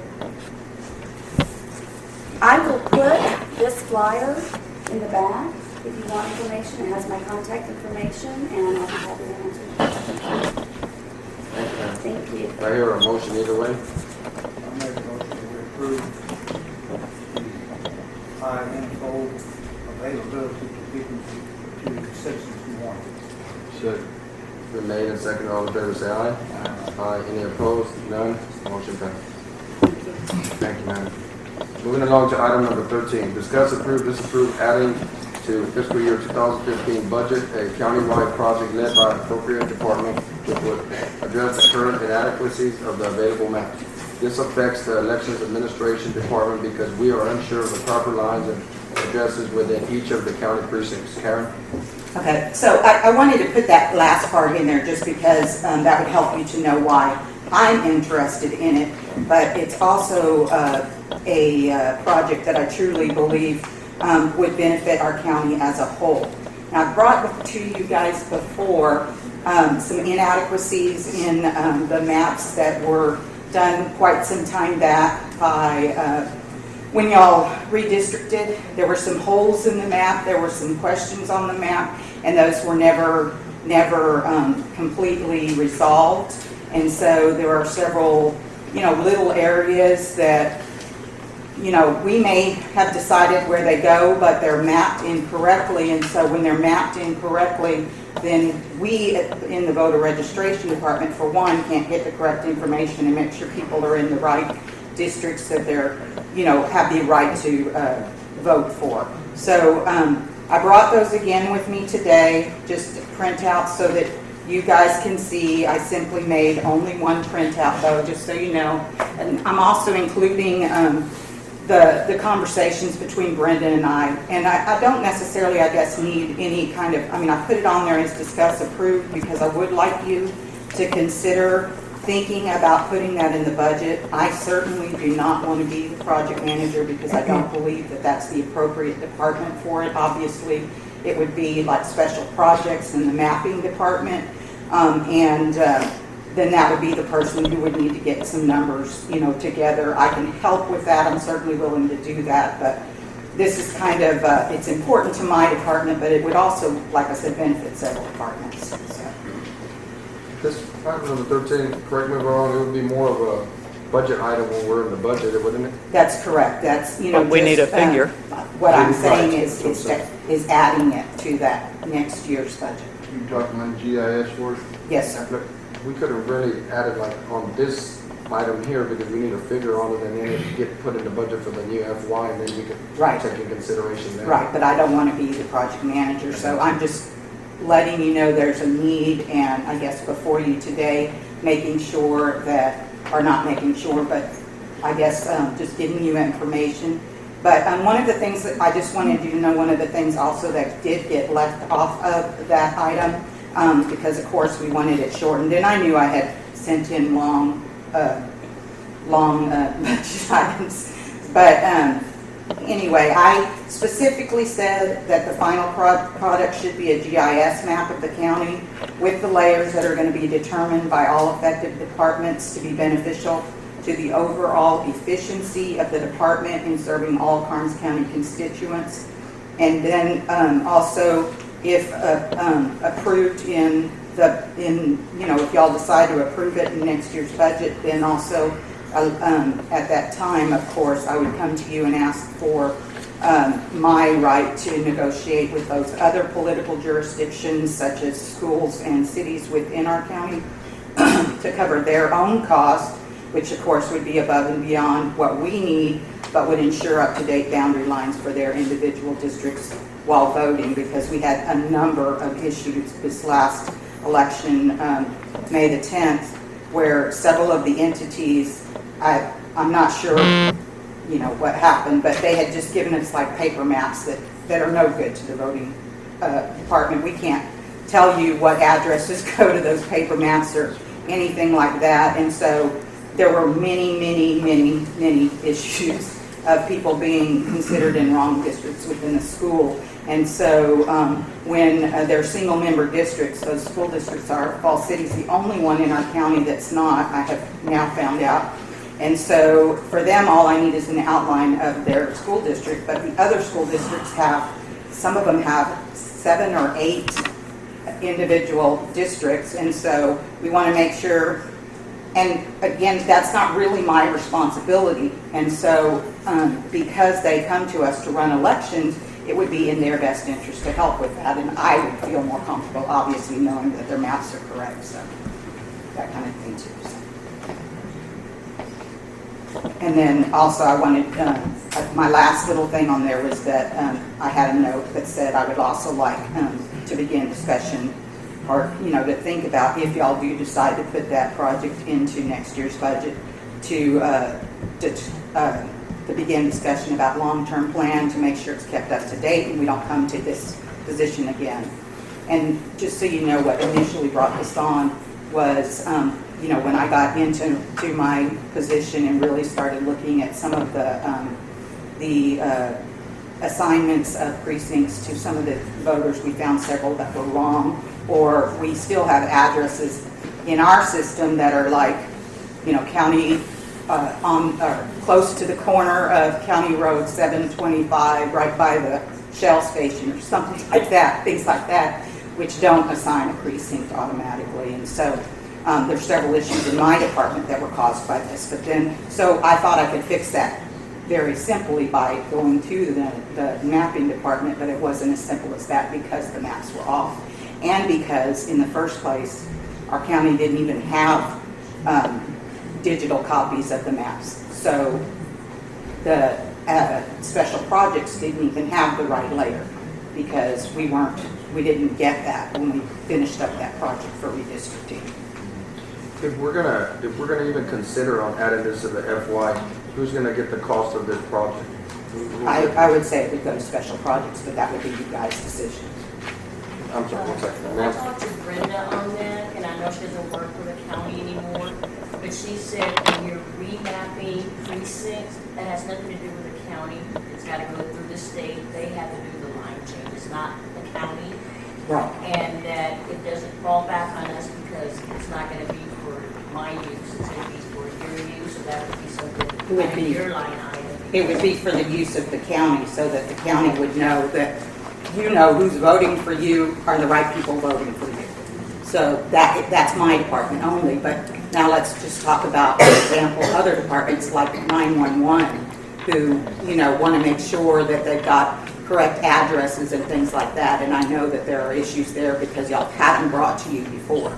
So that was another thing that was in my consideration. I'm thinking I'm not the only one to benefit from it. I'm perfectly happy to run it from my area, but the problem is that the actual person who would be keeping the maps, keeping the layers up to date, really needs to be involved in the project initially so that they understand the GIS mapping portion and how those layers are kept.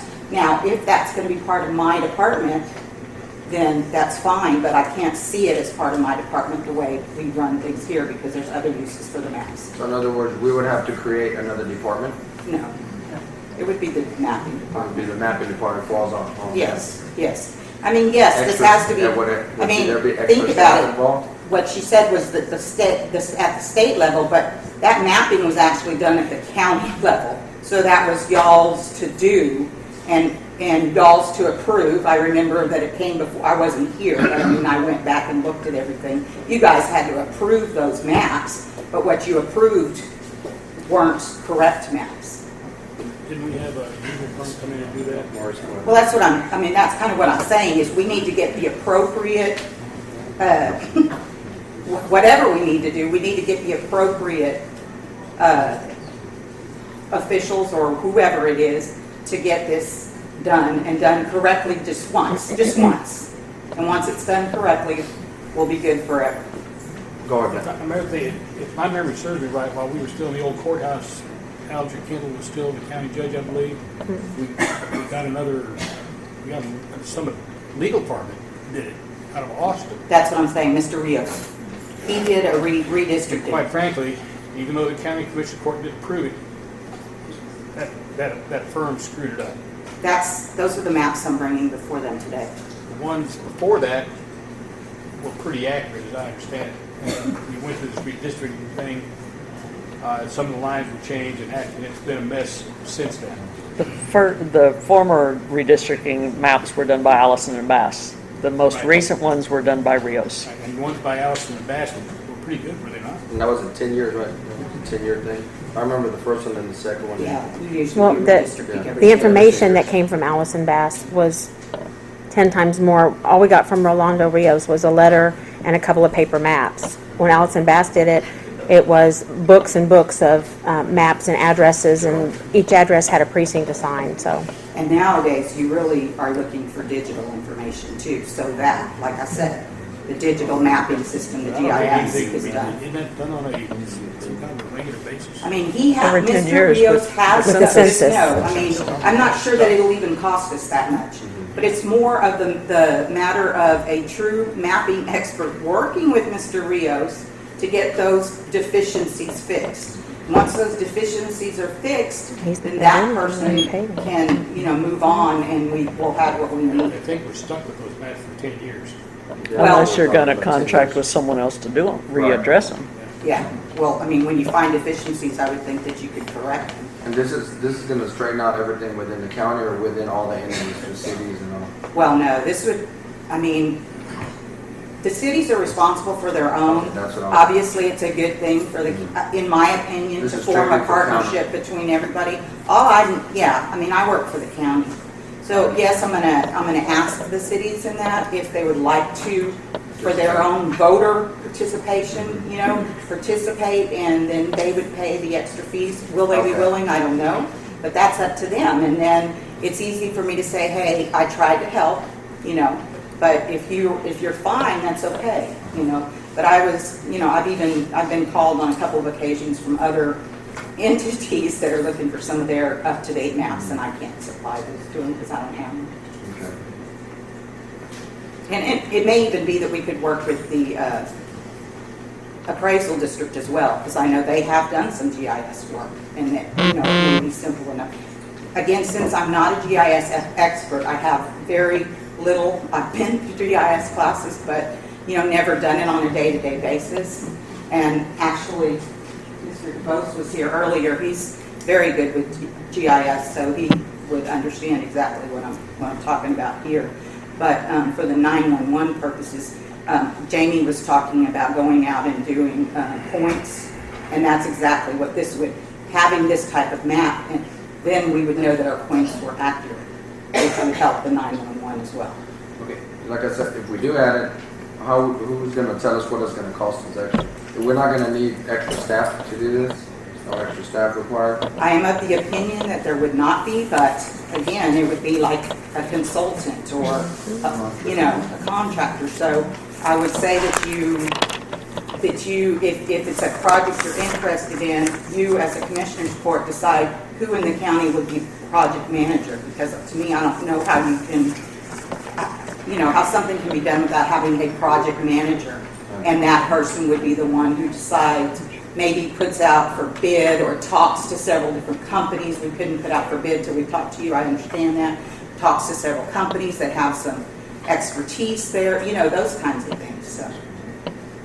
And I know, we're just getting another new mapping person. Maybe that's a great first project for them. Maybe. I don't know. That's up to you guys, but I just wanted to mention.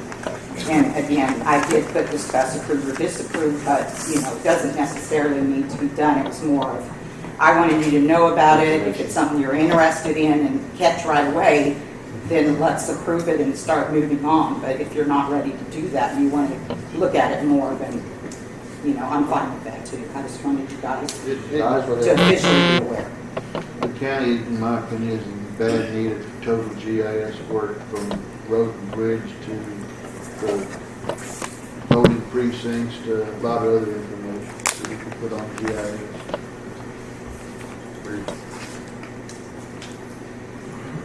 We can, if y'all want, we can approve it for now, adding it to it. I would like it considering, which consider adding would be in there, but it says adding. What do you think? Think we could still? What are you going to approve? What? We'll just consider adding it. And that way she can move forward to get the cost, or can you go ahead and just get the cost anyways, and we can put it on another agenda item if you get the cost of what? Well, what she needs to do is get the cost and give it to Judge Butler so he can incorporate it in the budget. I was Y'all hoping to won't stay be out of it, approving to be it perfectly until honest. the budget. I was hoping to stay out of it, to be perfectly honest with you. I got enough to do with my job.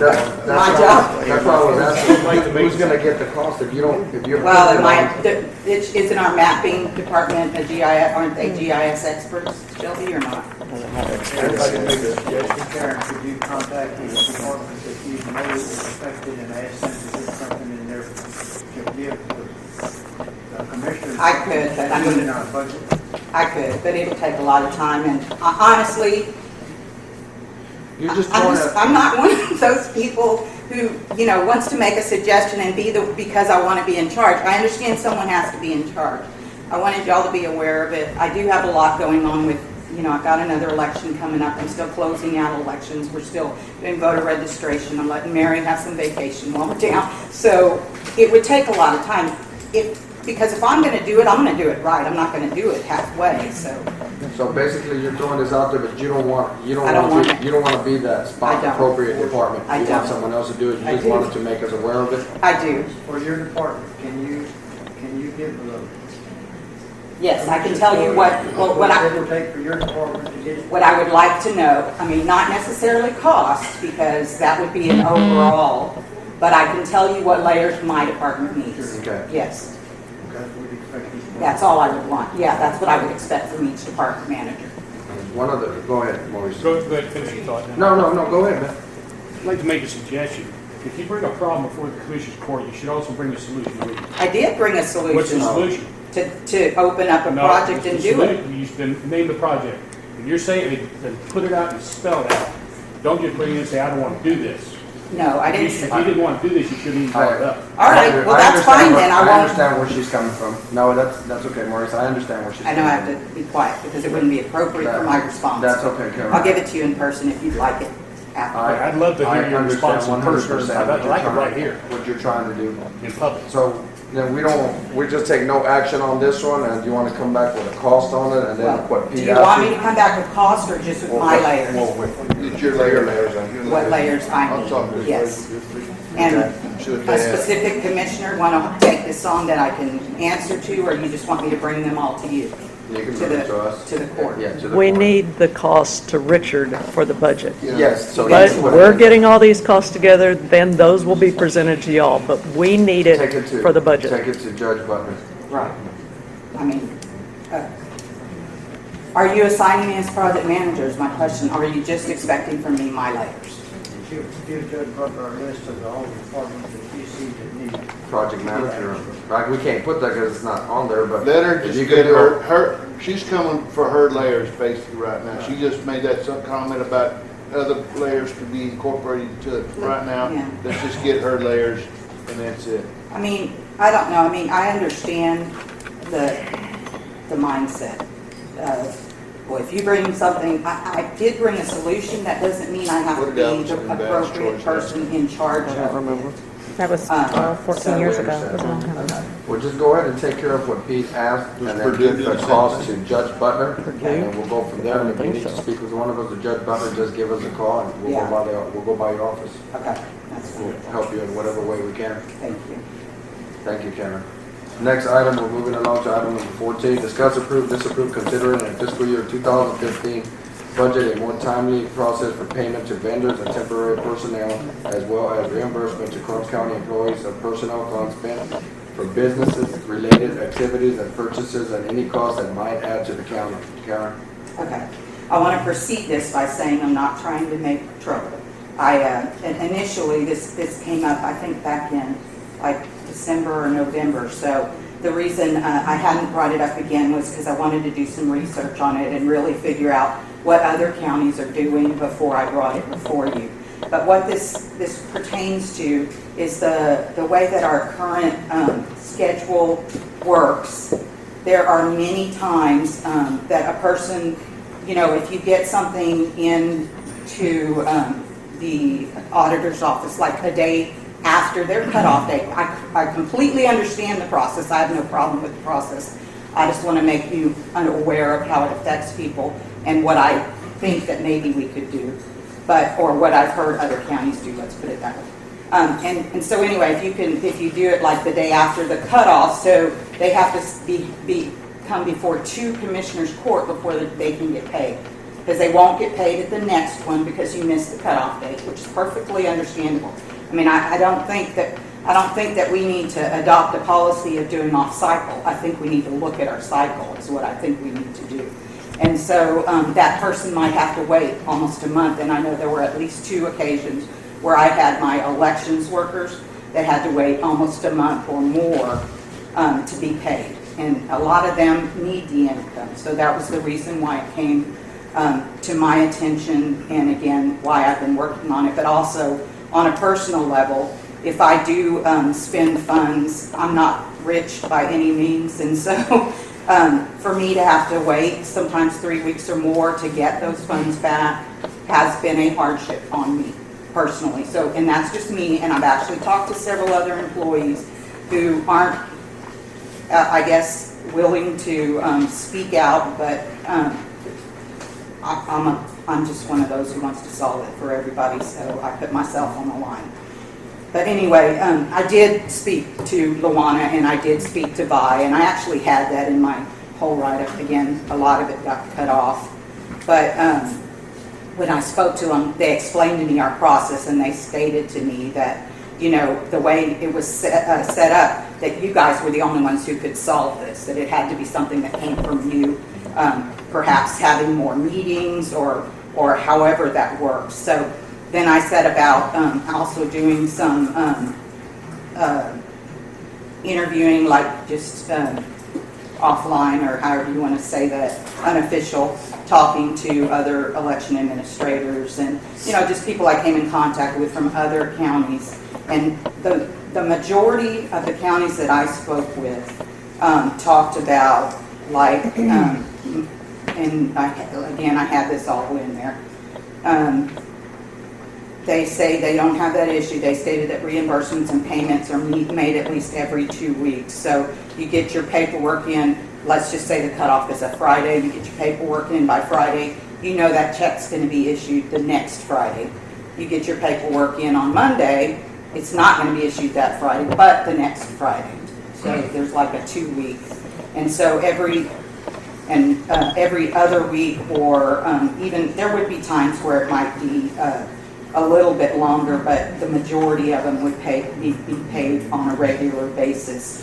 So again, that has to do with you know, interpretation of the code and all of those kinds of things. I don't even know if it can happen, but I did want to bring it before you, because if it's if you feel like it's a problem, which I do personally, obviously, that's why I'm here before you. I know it has been for my election workers.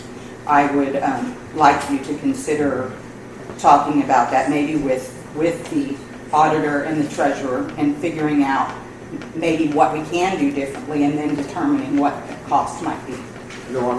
Okay, first of all, just to explain to y'all, in the local government code, Commissioners Court has to approve all payments after I've approved them for being accurate inclusions in the budget. To be able to do more payments more frequently would require more frequent Commissioners Court meetings. Can't approve them individually, they have to be approved by a quorum. The first instance that Karen is referring to, where it was over a month when election workers got paid, that's because our November 30th meeting of 2013, there was no quorum present, no checks could be written because bills were not approved. Election workers have always known in the past, I don't know if Karen's telling them that when she gets them now, that they work that election, it will be the end of the month, because elections are on Tuesday. That is second Tuesday, which is our normal court meeting. So if all information is correct and turned in a timely manner, then they are paid the last meeting of the month. Just 3 weeks away or something. Correct. As far as personal expenses for conferences, etc., again, same rules apply. You have to turn in all your receipts. Everything has to be documented for reimbursement. If you go on Monday the 3rd to conference and you turn them in on the 6th when you get back, and our court is the following Tuesday, it's not going to make it because our cutoff was already that Tuesday the 4th. So it will be the end of the month. There's a lot of ways to get around that. You can submit for your hotel early and the county will pay that.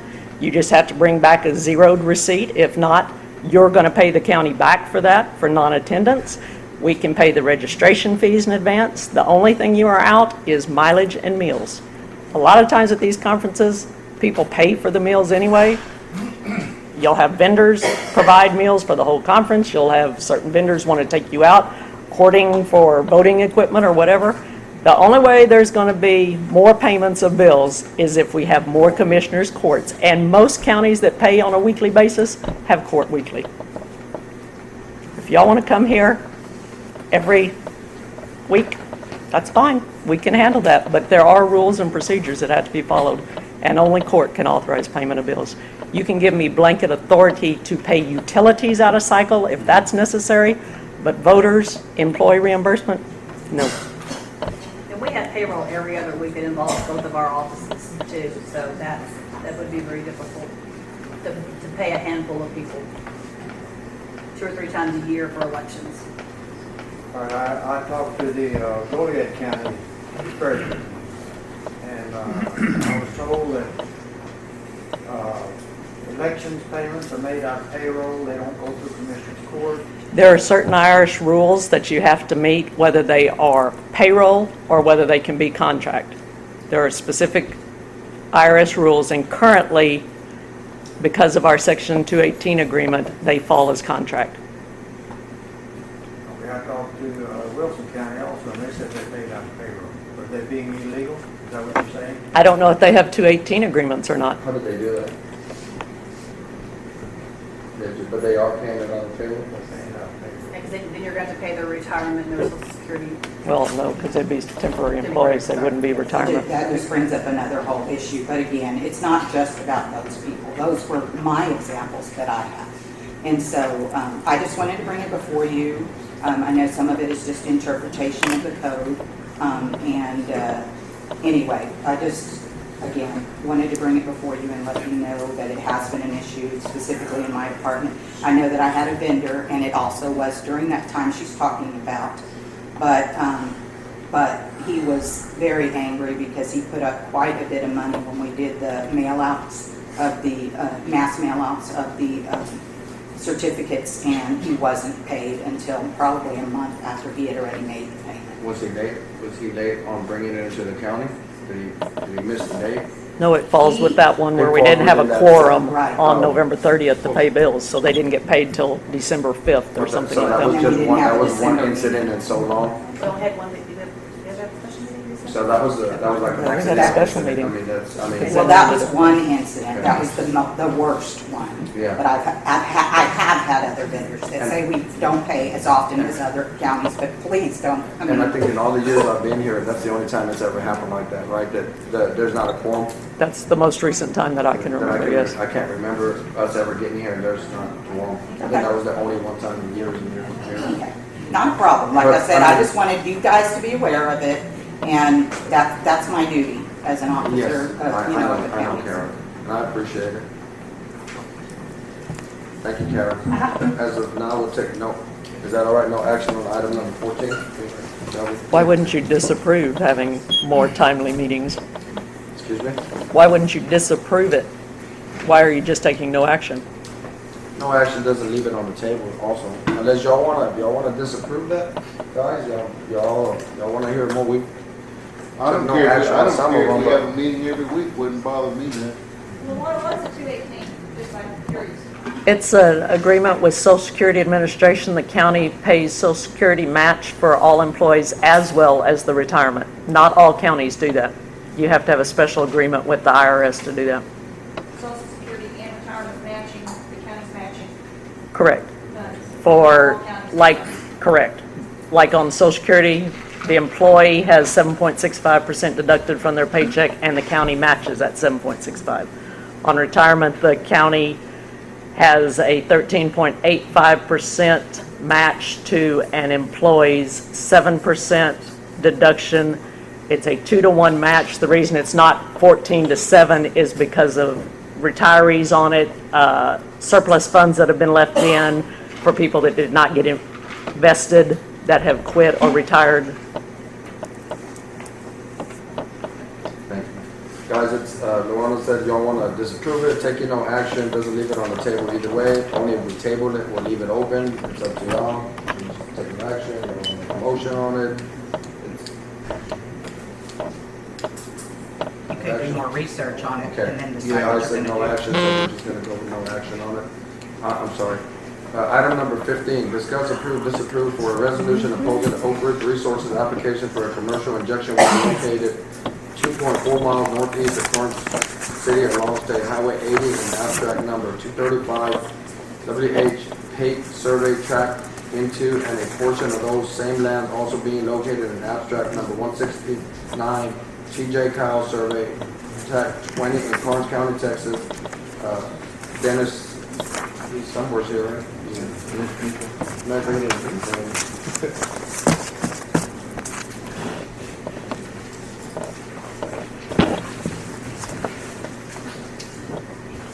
Thank y'all for the opportunity to speak before the court. I'm here representing myself. Dennis Meek, I'm a property owner on Highway 80, and I also have the support of at least 10 of my neighbors that are with me on this cause. Oak Ridge Resources has applied for a permit for the commercial disposal, saltwater disposal well on Highway 80. In their permit, they list 2.4 miles from Karnes City. That's referenced from the center of town. The actual location is 1.5 miles from the city limit sign there by the, on Highway 80. This site is like 350 yards from my house, and there are 11 homes within a 1/2 mile radius. And all the neighbors that I've talked to are 100% opposed. In fact, right now we're working on protesting this to the Railroad Commission. And we have the same issues and concerns that the 2 permits that were recently denied by the Railroad Commission. And there's the noise, the lights, the odors, the accidents prone to lightning strikes, unforeseen things that go on underground that we really can't predict. And also the concern and safety of the quality of our water. My drinking water source is a well about 400 yards from this site. And again, diminished property values, who knows what's going to happen if they put that up. My house value going to drop. And I'm not opposed to saltwater disposal wells. I know they're necessary in the oil and gas industry. But I'm opposed to locating them in populated areas near cities and towns. There's plenty of areas in Karnes County that are way out in remote areas that they're replacing these wells. And if we look at the future of economic development and growth, I don't think it's in the best interest of any of us to have these near these populated areas. So I'm just here seeking approval for a resolution opposing this application from Oak Ridge Resources. We're gonna have to, I talked with you earlier, Dennis, last week. Erica, Judge Butler is still reviewing the resolution, right, tweaking it? Yes, he's making sure that the wording that I put together for both resolutions, which is 17 and 16, that they will be correct, so when we submit them, that the wording on both locations that you have in Okay. So I apologize, Dennis, we don't have it here with us here, but he is working on it and we are gonna get one. So basically, guys, I need y'all know what's going on, we've done this before. We're still in the process of protesting it. Our letters have gone off to the Railroad Commission. They haven't scheduled it. I move that we approve the resolution,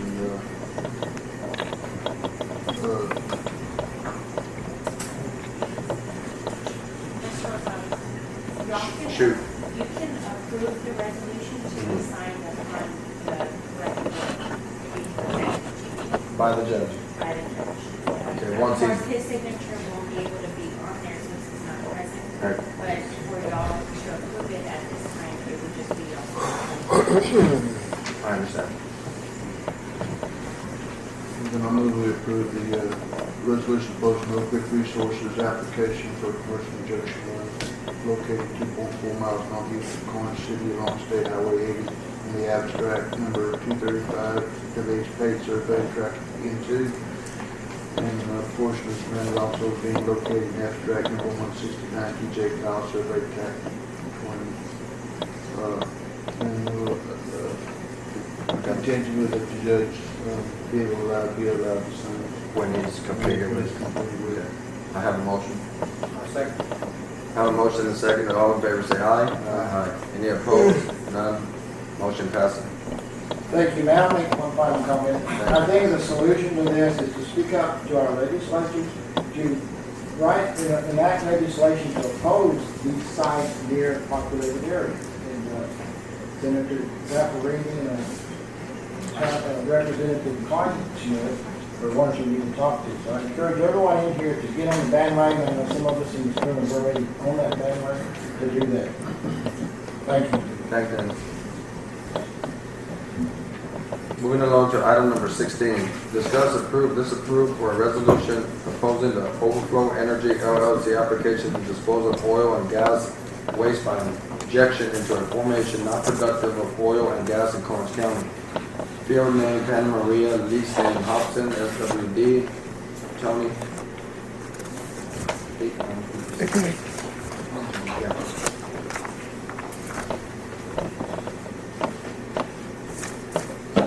I just put up copies of the talking about.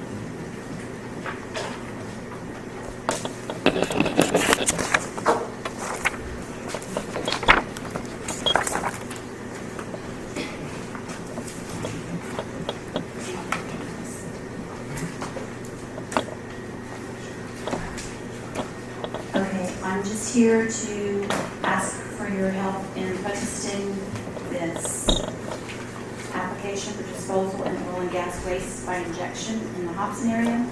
The proposed area is across from our store, and our house is like right behind it, and the Hooks estate is on the other side of it. It is across from our Catholic church. It's right there when you're past 81 and you're coming over the hill, which is a very dangerous spot. The other option for them to get in and out of would be 220, which is not a very wide county road.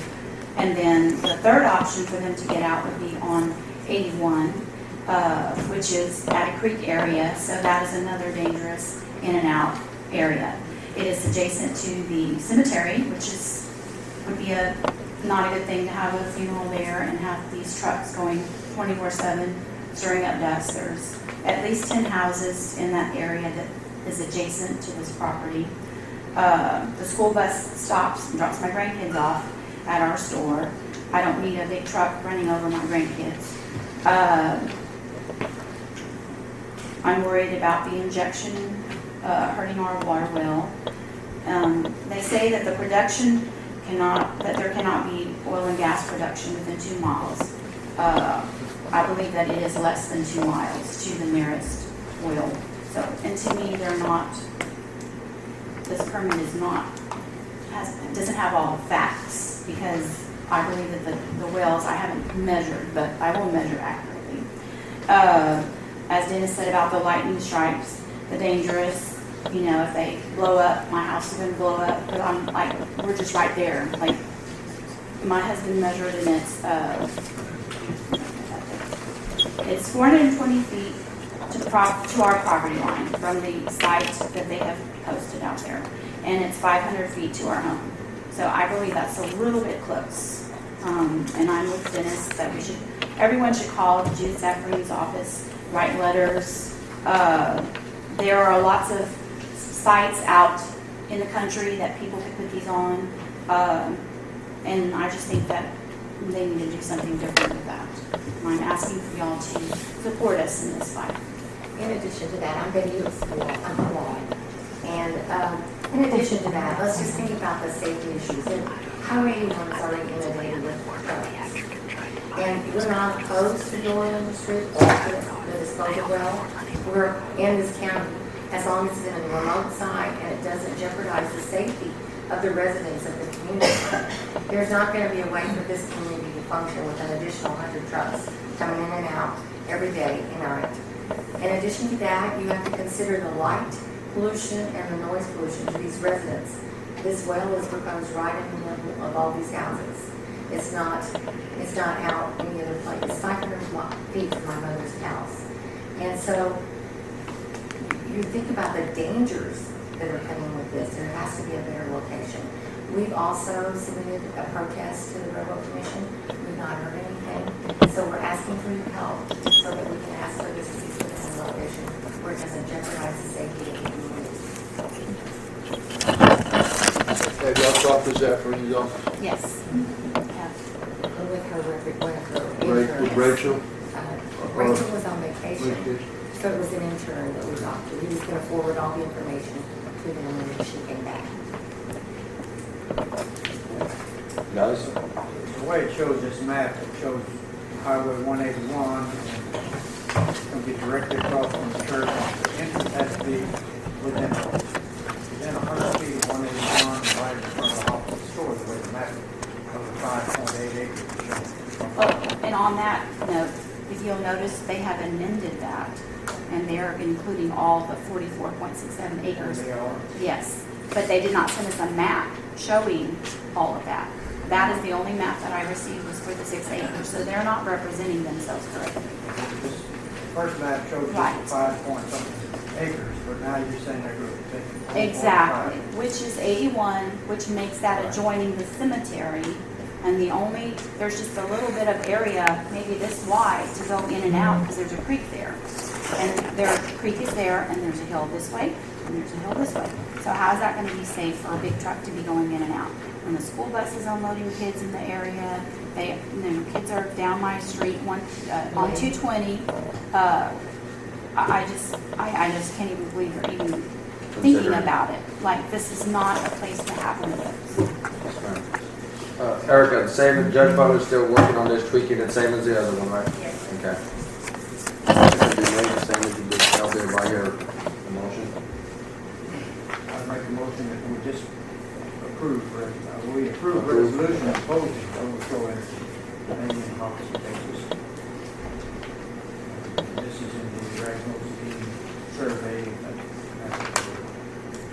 subject to the resolution being prepared by Judge Butler. Given them authorization to sign. Sure. Okay, motion's been made and seconded. All in favor, say aye. Aye. Any opposed? None. Motion passes. Thank y'all very much. Thank you very much. Can I say something?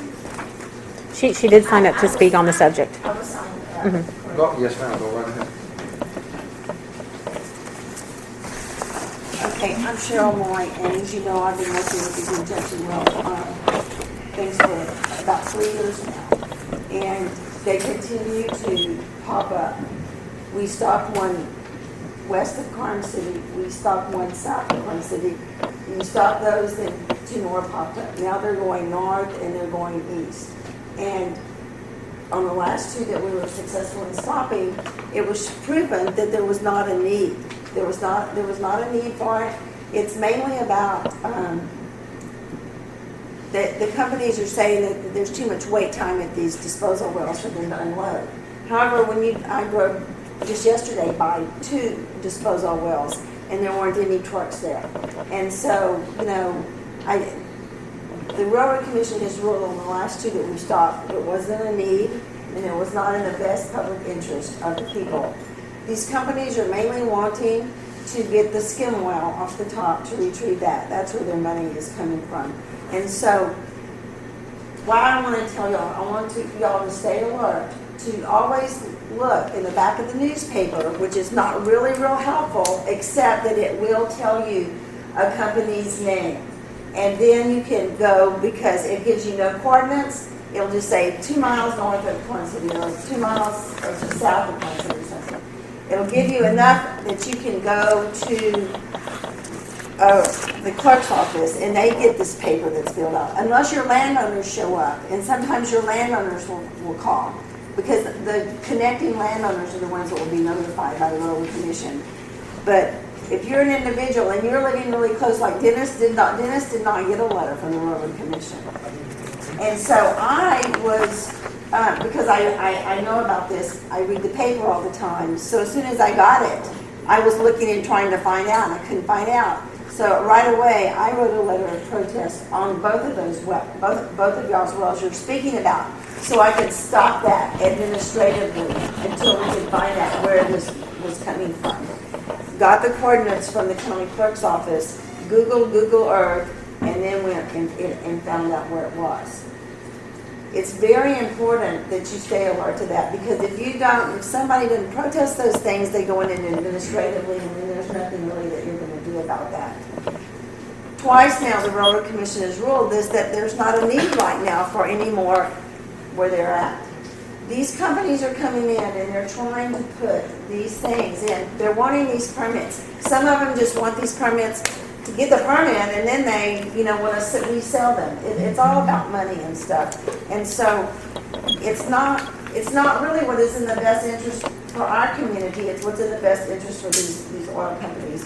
Senator Zaffarini's office has been very helpful in trying to get us to do something to stop this. Eric Obiela has written some language to put into the legislature And we're supposed to have that ready so that it can go in like by October or November, I think. Yes. But it really takes everyone to speak up. And I mean, you can't say that no, that the Railroad Commission is not there to help you. They are only as good as their constituents that are letting them know what's going on out there. And so after they stopped this last one for us, I spoke to all 3 railroad commissioners personally and told them that this must stop, that we do not have the time, the money, we're wasting their time with all that. They've got to change something in the legislatures to keep these injection wells from sitting on top of cities or on top of where there's people. Now, if we did not, we know we need them, but we need them in better places. And so, you know, I just want to warn all of you to stay alert because it was in my backyard. It can be in your backyard next, and it's not conducive to the growth of your cities. But it's not. Like I said, we have miles and miles of Texas around here. We don't want to become like Frio County. Last summer I was down in Frio County at one of their meetings. And Shelby, I'm just wondering, James, Pete, if there's something that maybe the county could write an overall, like I know the city wrote something that was like, okay, from this moment on, we are going to openly protest this last well we did. They said this well as well as any other wells that pop up within their ETJ of their city. Is there some kind of a proclamation that y'all can maybe write that would say, so that all of these people won't have to be coming to y'all all the time to say, you know, can you write a letter for this? Can you write a letter? So there's a blanket thing, a blanket document that would say something like, you know, we don't want to be dumped upon like Frio. I think y'all might want to check with Frio County. I think that they did it because they were getting not very much production at all, but we're getting all of the dumping and stuff because it turns into like, I got a phone call 6 months ago from a gentleman. His name was John Mark Harrison. He said, I'm John Mark Harrison and I work for Oak Ridge Resources. And we're looking at putting 6 to 8 more injection wells into Karnes County. And I just said, oh, really? I said, well, and we'd like to buy your property. And I said, well, I'm sorry, but I think you really called the wrong number. You know? And so, anyway, I'll be darned because I write these people's names down. And I'll be darned if when I opened it up, the newspaper the other day, 2.4 miles east of Karnes City, Oak Ridge Resources. And what they do is they take these people that are not, and we're all like this. We're getting more knowledgeable about it, but a lot of the people aren't really knowledgeable about what these things are going to do. They just hear the story. Oh, you know, this is good. You're going to get this much money. You know, we're going to lease your land. I mean, these little people that they have no clue what's fixing to happen to them and to their neighbors. And so, my question is, you know, can y'all find out some kind of a resolution and also actively support the legislature that we're trying to get passed with Senator Zaffarini's office? So, and she's real good. Senator Zaffarini's office, Rachel was one of her aides. They've been excellent. They've helped us a lot. And you have any problem, you know, call them. Call Shelby.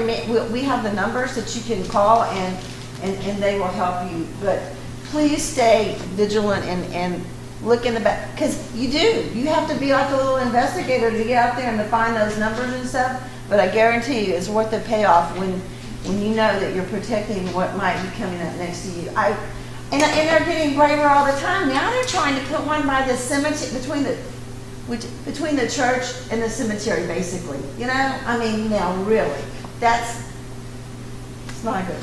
So thank you for your time. We've got about 30 water wells in our county right now. And there's not a need. And also, our litigator that we had, Mr. Ed Small, real tall man, real Matlock kind of guy that was up there, like a big old bulldog up in Austin. And he came out, he was at our last hearing, which we didn't hire an attorney at the last hearing. We just bought it on the previous case of what we had, which, you know, we had a lot of information there. And he walked out with us and he said, you know, maybe these people are realizing that, Karnes County means business about these wells. And so we're not trying to run away productivity. We know it's been very good for all of us for a lot of different things, but we need to progress with caution. Thanks. Thank you, ma'am. Anybody else on that item? Was there anybody else that wanted to speak on that? No? We have a lobbyist. Would he be involved in that? Would he be involved in that? Possible. He wouldn't help with the legislation? With the roads. Strictly with the He's road. just for the road. Well, he's just for the road. I thought he was for, okay. I didn't know. Thank you, ma'am. Item number 17, discuss, approve, disapprove proposal from S&P Communications to relocate LMR systems from existing Karnes jail to new jail location for a not-to-exceed cost of $49,978.20 to be paid from tower budget. Lorraine?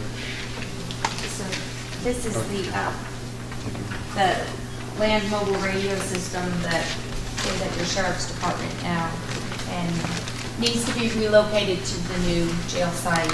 And we have designed into your new jail the space for this, and we have allowances to be able to deal with the payment of your tower and the equipment that is associated with it.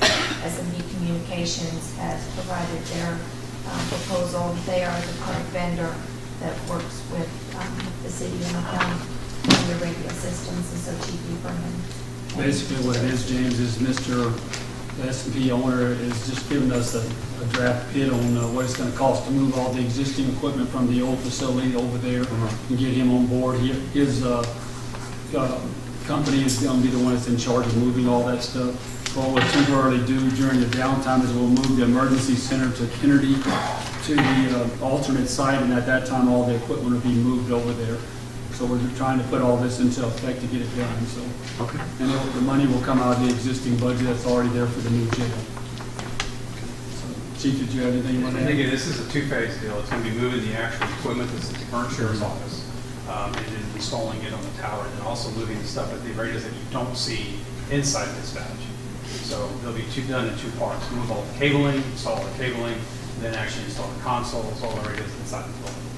And S&P will be in charge of coordinating all that. That way there won't be no concern as far as the 911 system being down or any of the radios or anything else. We won't skip a beat. We'll just move it over there, move the equipment to the new building, and we'll move right along. There's main three vendors. You have your radio issue, you have your 911 issue, and then you have your TLEX issues. And this is just one of the vendors that's going to handle one. So you're moving the sheriff's office radios to the new jail? Yeah, the existing operate out of the EOC? That's right. We're going to look at either two ways that's going to happen. Either you operate out of the EOC, or we'll look at getting with STRAC or getting somebody Bringing that trailer down. So we're going to have two different move times. Moving the cables, installing all the cabling is going to be new. So that's going to be part of it. But when we get down to the actual move gate, we'll look at two different options, either Region or Building or STRAC. But you still have access to 911 and everything like that? Yes. When 911 moves over, they'll probably end up transferring to Wilson County for a couple of hours, then moving everything on that way. Okay. I have a problem. Do I hear a motion on it? I move we approve the proposal for S&P Communications. I second it. Been made and seconded. All in favor say aye. Aye. Any opposed? None. Motion passes. This is right here, right? Yes, sir.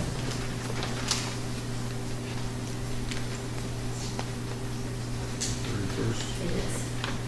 All day long.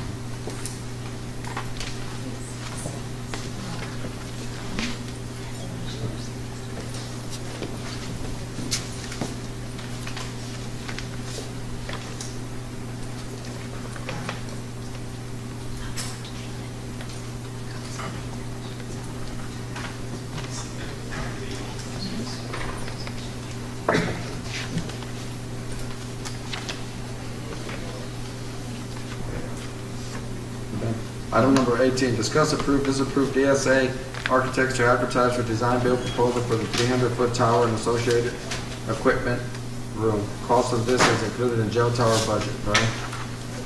If you look at the handout that I provided, Karnes City developed some ordinances after the project had been permitted related to towers. They started having different issues come up with towers, and they did not have an ordinance. So what was presented to Karnes City was the 300-foot tower with a, we had to show them the fall radius of a 300-foot radius of if it fell. And what we talked to the tower vendors about is designing it for 150-foot break. So you'll have an actual 150-foot fall radius. So imagine the circle in half. And that way will be located, the tower will be located 150 feet from the building.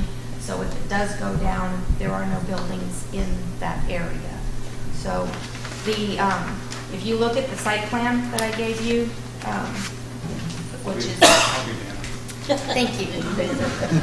Originally, the project was, originally we had the tower in the spot where the yellow box is. And the tower was going to be under 200 feet and located in that location, which is right on top of our retaining wall. And into the Sallyport area, it was going to be wired, and there was like a foot for fire department clearance to get the fire truck through there. So it was a very integral part of the project, and we had an allowance in the project to be able to build that tower in there. In the interim, or during, after its design and documents went out, it ended up that you were approved for a 300-foot tower. So with the 300-foot tower, you no longer will need a wired connection. You're going to be working wirelessly. And so we are going to be, it's better, well, there's no room to put the 300-foot tower in that yellow box. We were maxed out, like I said, within about a foot of distance. And so what we need to do is move that tower over to the green box, which is over on the very southeast corner of the site. I had it located a little bit farther north to be able to use part of the fencing that's on the impound area, and the city said in order to get through approval, they wanted it in the back corner, and so we moved it back there. And we need to now go out for a design build cost for it. It will be more cost effective to take the money out of the allowance that we have in the construction contract now that it's no longer an integral part of your Sallyport, and just do a separate design build project that is separated from HNC, who is your jail contractor, and just manage that as a separate project because, like I said, it's no longer an integral part of your site. It can be handled separately over in that corner. So what needs to happen, though, in order for this tower to be complete by the time you move into your jail, is we need to get a design build proposal out there for contractors to give you a competitive design build proposal for this tower, or we're going to run out of time and not have it ready. This is something we previously brought to the court before, and we discussed about changing that. It was a request made by, once we talked to the radio designer and everything else to make sure we increased the height to make sure this radio was going to work properly. So we discussed all that at the previous meeting. I think now we just need to go out for bids and get it done. So. Well, it's the people that kind of oversee the project. That's right. We're going to work with the architect and also the installer, whoever's the working contractor. Do I hear a motion? I'm moving to. Second. Motion's been made and seconded. All in favor say aye. Aye. Any opposed? None. Motion passes. Appreciate your time. Thanks, guys. Thank you, Lorraine. Yes, well, that's an original actually, but I'll email it to you.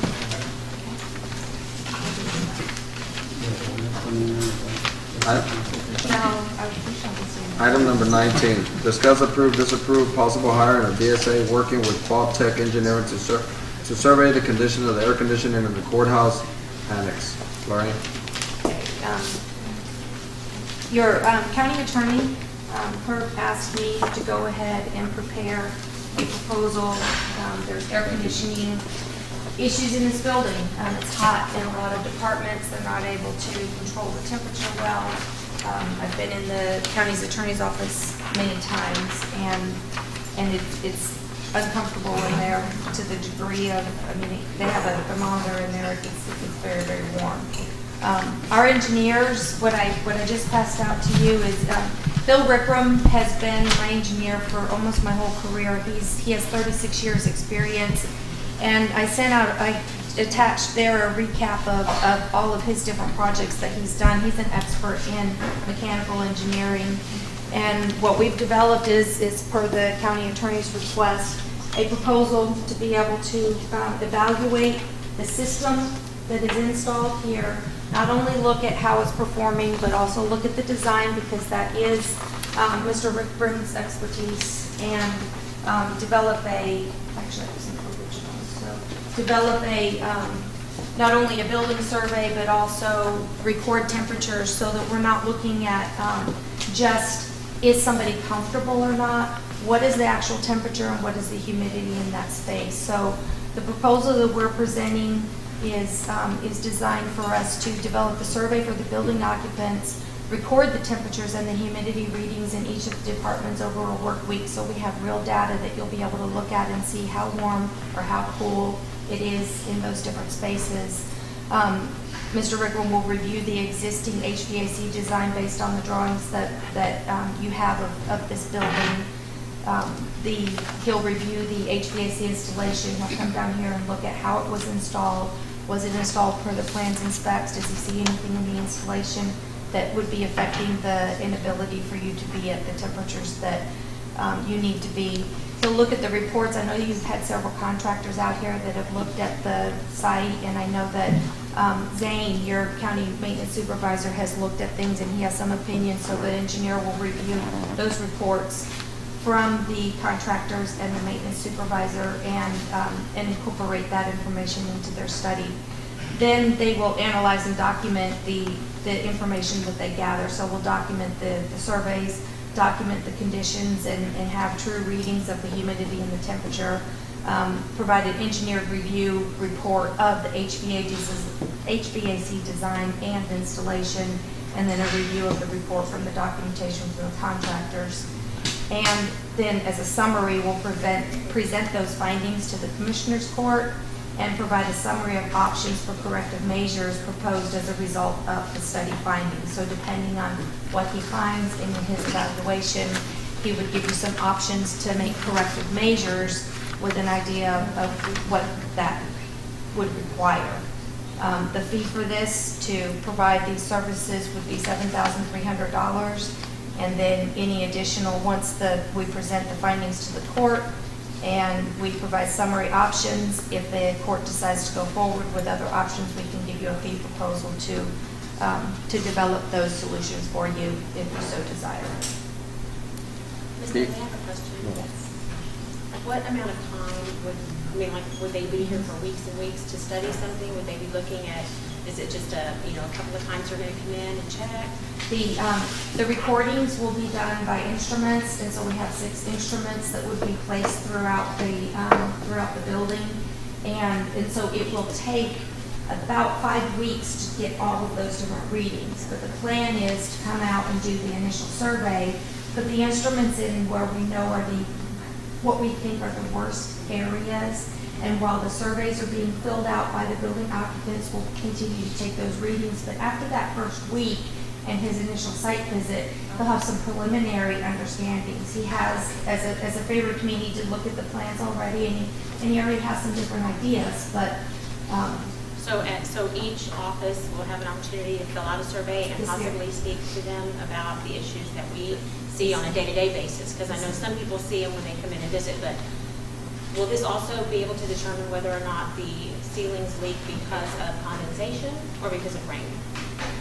Because there's 2 offices that I know are suffering right now from leaks on the ceiling, and it is ruining records. I mean, it's ruining furniture, it's ruining a lot of stuff, and we don't know if it's condensation or if it's a leak. We can help you with that. We have done condensation studies in the past. So with the temperature and humidity readings, that will help us. Condensation happens, of course, when a surface drops below the dew point, and then you have moisture in the air, and it condensates. And is that usually 3 days after a rain? Is it 3 days after a rain? Yeah, well, that's usually when we leave. So. That's not, yeah. But it can't be found. So then we're told it's condensation.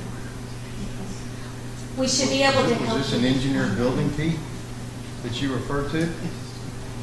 Is this an engineered building? Right. You referred to an engineer building when you responded, Mr. Yes, Yard? it's an engineered building overseen by architect David Vogel, who is a green architect.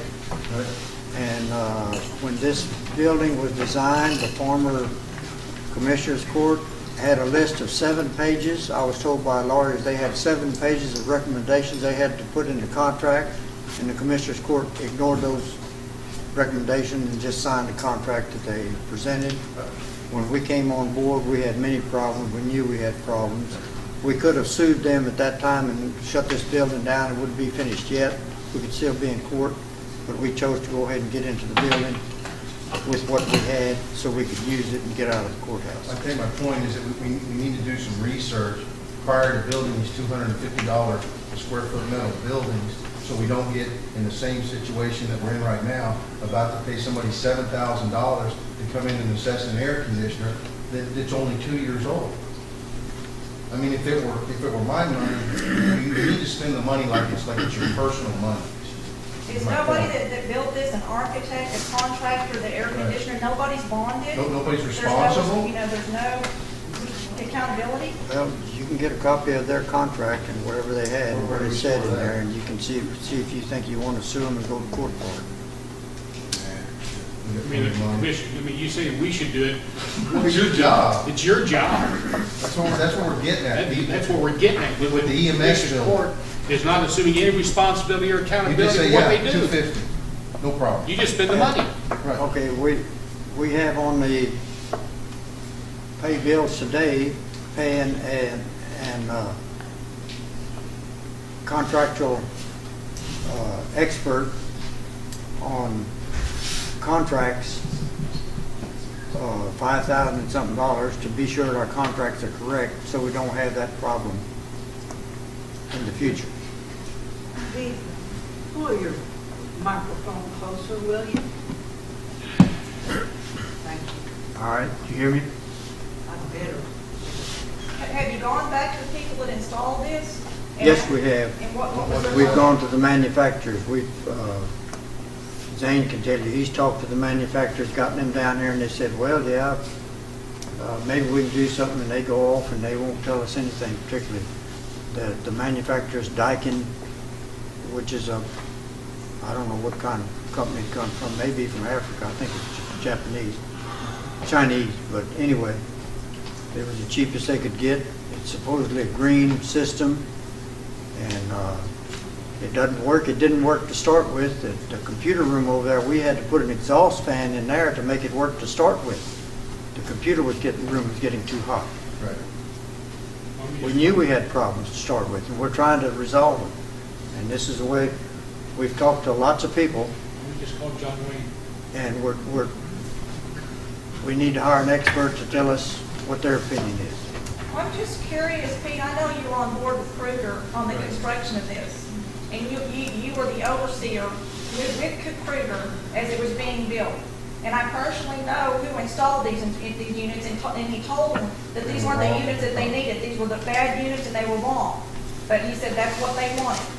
So where along the way, considering, you were involved with this building being built, where do you, have that accountability in saying, we need to relook at what units we're putting in, or we need to question what the architect is doing, or the contractor says this is a bad unit we're putting in. We've got almost $7 million in this building and still having problems. You put too much faith in the architect and the things like that when you need to use your brain and just think a little bit about the process. Because obviously the architect and the engineers, it doesn't matter, because you guys can't recoup any, you can't get the air conditioners fixed. Although an engineer signed off on it, an architect signed off on it, it doesn't really matter. If we had a contract to put that stuff in, I couldn't come up and say, and I didn't have the money, the county didn't have the money to say, throw that junk out and let's put some good stuff in and spend another $300,000 on air conditioning equipment. I didn't have that money and didn't have the authority to do it. We had to take what they had in here and they said, we'll make it work. We had to believe them at the time, but we know that they never We're learning did. from these processes, because they're getting pretty expensive. I mean, I hope we're learning how to do it right. You know, the first building was a disaster. We've admitted it. We're on the courthouse now, and it's kind of up in the air right now. We're all ended up paying for it, which we were sold that it was going to be paid for by grants, which everybody knows that's not happening. And now we're getting ready to build an EMS building, so we just need to learn, and maybe you guys should reach out to the community, get some smart people in there to help you make these decisions. And, you know, maybe we can do a good one down the road. All right, thank you. We're at this point right now on item number 19, and it's $7,300. Yes, sir. So Pete, you've been working with them, and you believe that we need this to keep on going forward. Okay.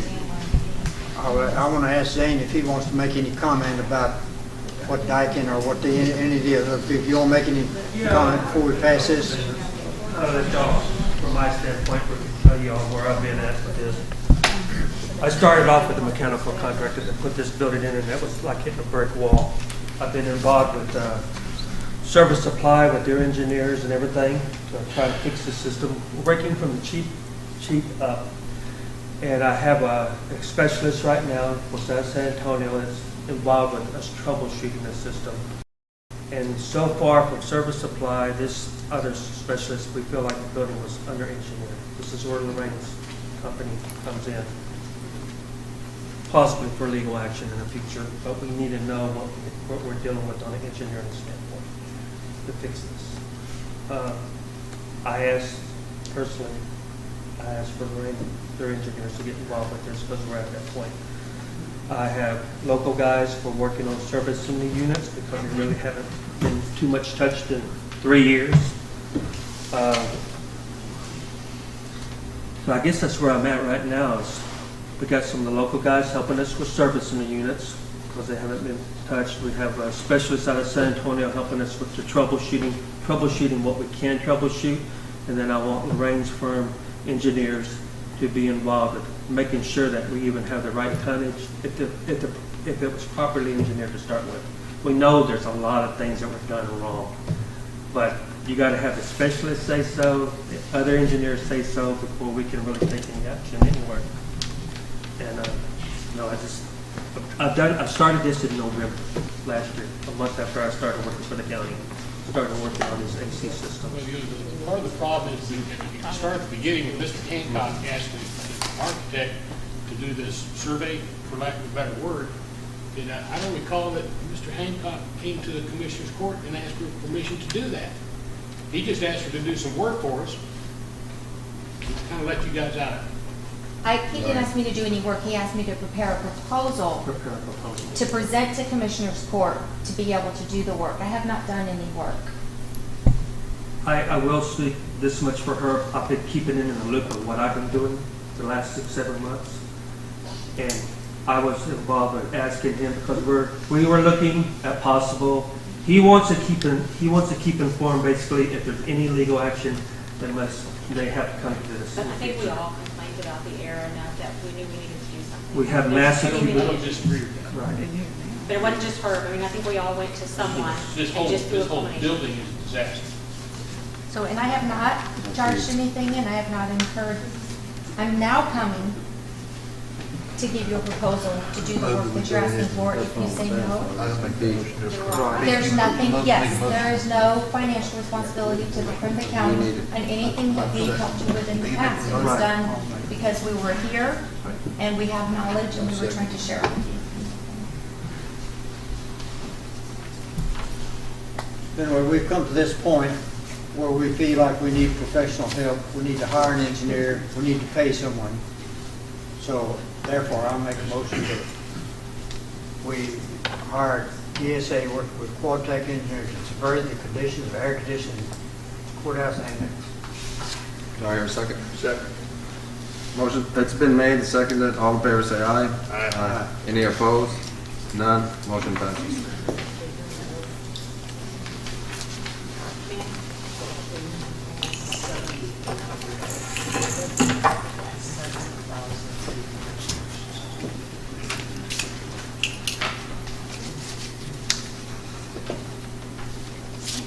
I got one.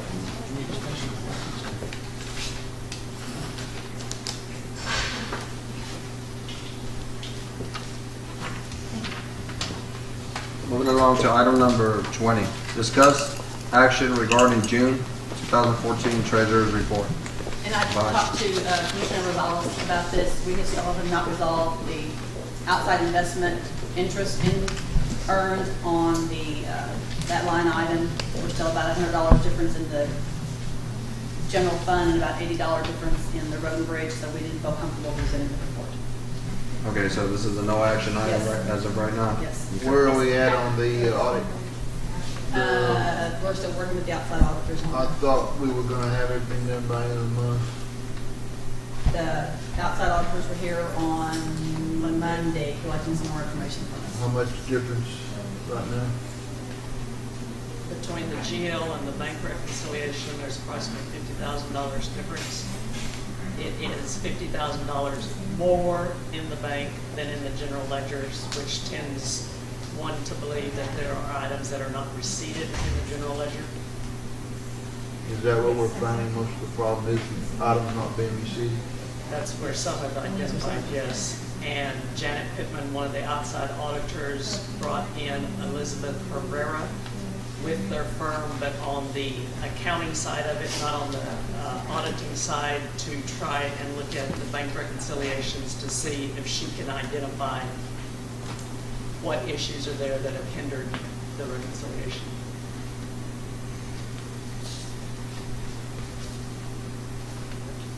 James, Ms. Ivers wanted to speak on this. She did sign up. Go right ahead, man. I'm sorry, I didn't see you. I just didn't know if I should speak this time or when it does come up again. Should I use this? I'm not here to offend anybody, and if anybody gets offended, I apologize. I've been a bookkeeper in many, many jobs, and I had to balance to the penny. I wasn't allowed to be $5 off. I wasn't allowed to be $50,000 or $189,000. If we're over $189,000, how much are we under? The treasurer's description of office, I'm not going to read the whole thing, but it says, he or she maintains records of all deposits and withdrawals and reconciles all bank statements, thus assuring the accuracy and the safety of county funds.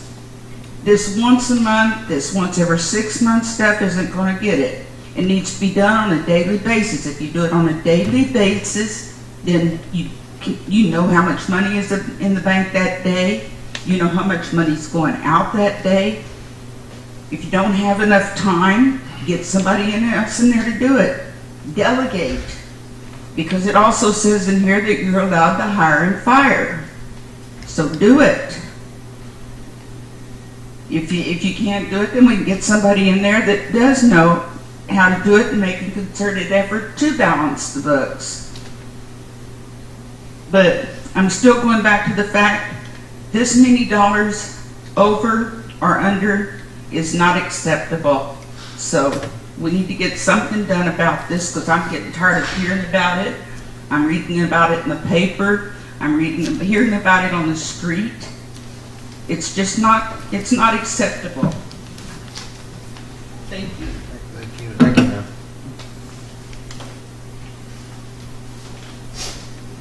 Item number 21, payment of bills.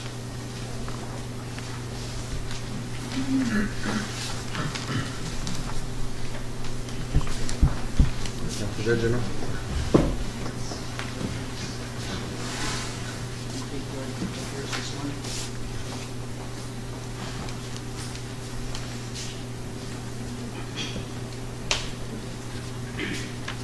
Okay, items of interest at the bottom of the first page. If you recall, the court authorized the elections administrator to attend the training in Florida, which is out of the ordinary for county.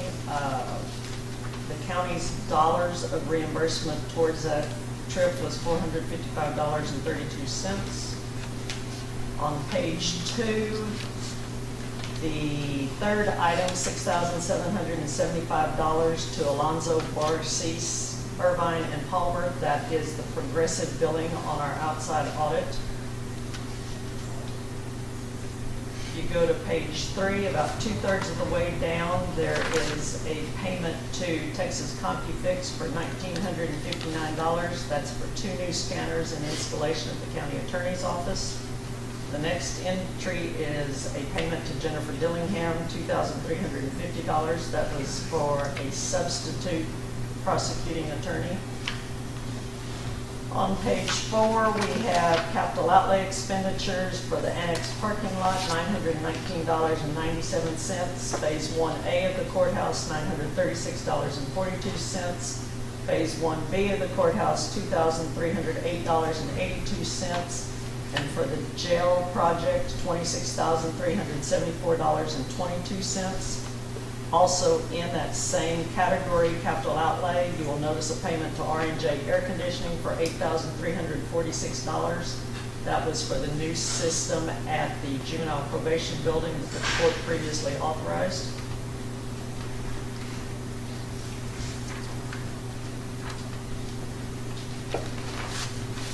If you go to page 10, we are now in road and bridge expenditures. Total paid out of this cycle towards the roads bonds is $547,954.80. The total for this cycle is $881,943.49.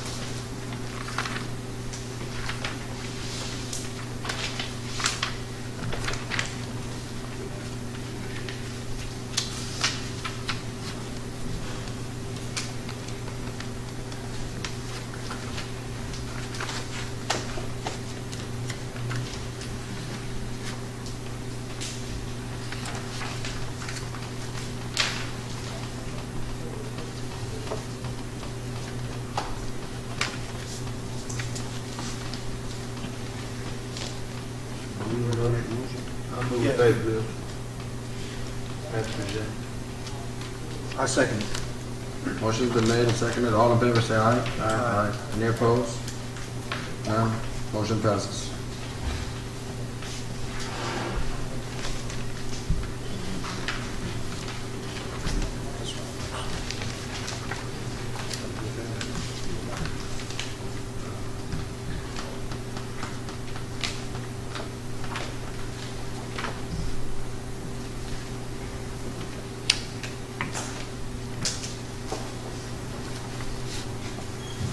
I would like to thank everyone for being here.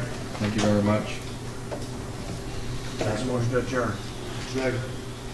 Motion's been made and seconded. All in favor say aye. Aye. Any opposed? None. Motion passes. Court is adjourned.